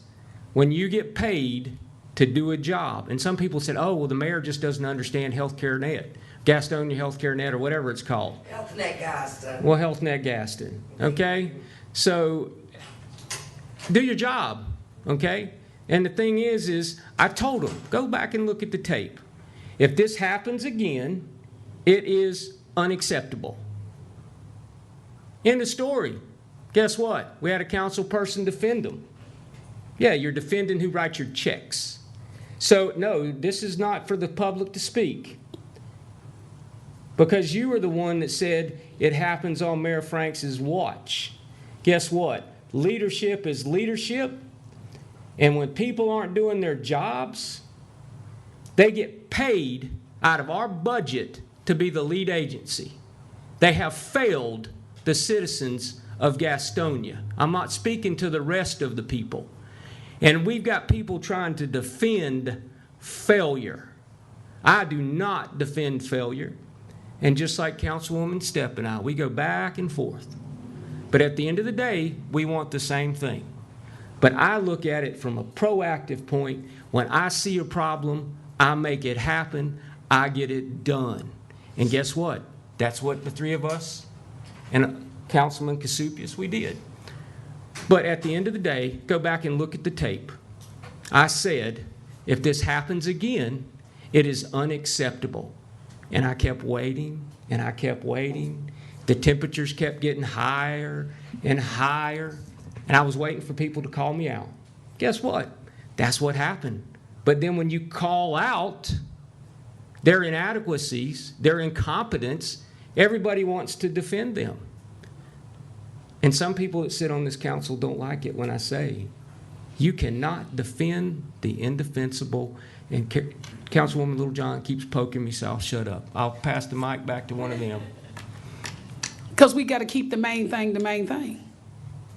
The main thing is this. And I hear, we can agree to disagree. But let me tell you this. When people get paid to do a job, and I made it real simple, it is this. In the wintertime, we were talking about the same thing. And we want to accept and say, well, you know, people make mistakes. No, but no, let me tell you, everybody got a job to do. And if people don't want, it is not micromanaging. It is called, I'm making sure that you doing what you're supposed to do. And when you not, guess what? And this is it. It's failure, but it's a different kind of failure. All I ask for is accountability. Accountability. That's it. But I'm telling you, if somebody choking me with, this is not your job to do, Councilwoman Littlejohn. We have been planning. Okay, that's the plan that came out. And I said to all of y'all, Ray Charles conceded that plan was not correct. Now, I'm just asking. Councilwoman Stepp, she got a different approach. Let me tell you what my approach is. When people get paid to do a job, and when they don't do the job, guess what? All of us got to be held accountable. That's all I want. And all I'm saying is this, all of this intimidation tactics is not going to work. That's all it is. People don't want to tell the truth. And the truth is this, whoever the lead agency is, and I'm not going to say the name because I don't want to get it incorrect. But thank you, I appreciate that, Health Net Gaston. Y'all were out there, and we stayed out there for 30 minutes on Saturday. Yes, we did. And I said that y'all's body language told the story. And yours did too. Exactly. And mine still does. See, I'm going to stand on mine. And mine is this. There you go, I am. And I'm going to stand on this. And I asked both of you all. I said, all three of us are smart women. Y'all executives. And I said, and I know I'm a boss and I'm a city council person. I said, look at that. Forget about the titles. Is that acceptable? And you still didn't want to say. That's not true. What I said to you on Saturday was that if anybody had any common sense, knows that the building would obviously be the better choice. Thank you. I appreciate that. But in order, and what Crystal said, go ahead. The director of Health Net Gas yes. stated that the option that we were given, that was acceptable, because that was the option that was given. Right. We had no idea that the building was an option. Okay, and what did I tell you? I appreciate y'all's honesty, because y'all pointed out the lack that we have. And I told you, I said, thank you so much for clearing it up, but she also said that she got a call at the last minute. And that's exactly right. She got a call 30 minutes prior to the meeting, and she attended the meeting. Okay, so let me ask these. You heard what she said. She got a call at the last minute. Now I'm going to say to this. That's unacceptable. And nobody up here is, and I told you I appreciated y'all's honesty. Y'all had no idea that I was going to drive up. But thank God, you know, he told me to go that way. And so did he told me to go that way too. And I appreciate it. But y'all cleared up the lack of planning, preparation, and you all said the same thing that everybody, that's why we're in the outcry, that was unacceptable. And so I appreciate you saying it, because that's exactly what I'm standing on. You had no idea that the building was available. That is correct. And guess what? When on Saturday at that meeting, an assistant city manager that's sitting right here met with Mayor Franks. And he wanted to step up, so we can ask him some questions too. No, we just need to. Is this the building on Friday was given a clearance? Now I'm going to say this, doing planning, is my colleague right here wants to allude to, if proper planning was in place, all of the things that she just said would have already been written down and already have been thought out since January. So what basically she's saying is that we failed again in planning. We didn't have it in place. There was no security, okay?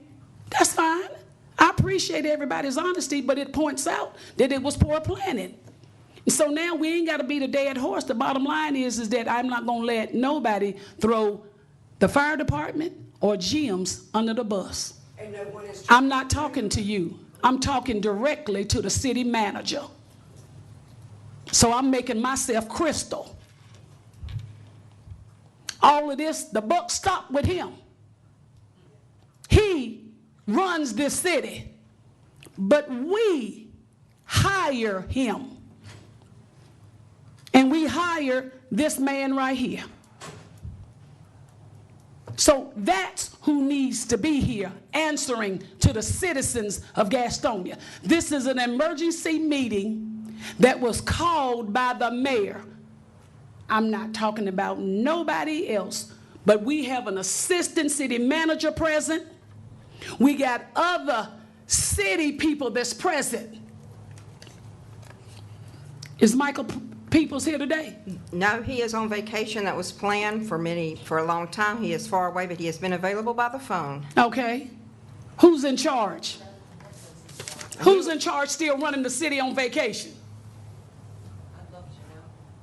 They want to know. So go ahead and ask the question. Y'all want to know? Yes.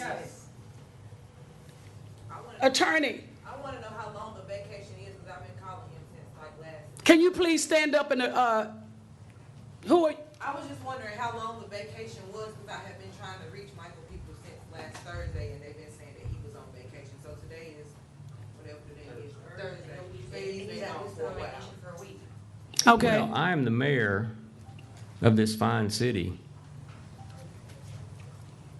But I've ran numerous businesses in my life. Thousands of people that worked for me. And if you worked for me, I'm only one vote on this council. What I have seen this week, you would have been given your pink slip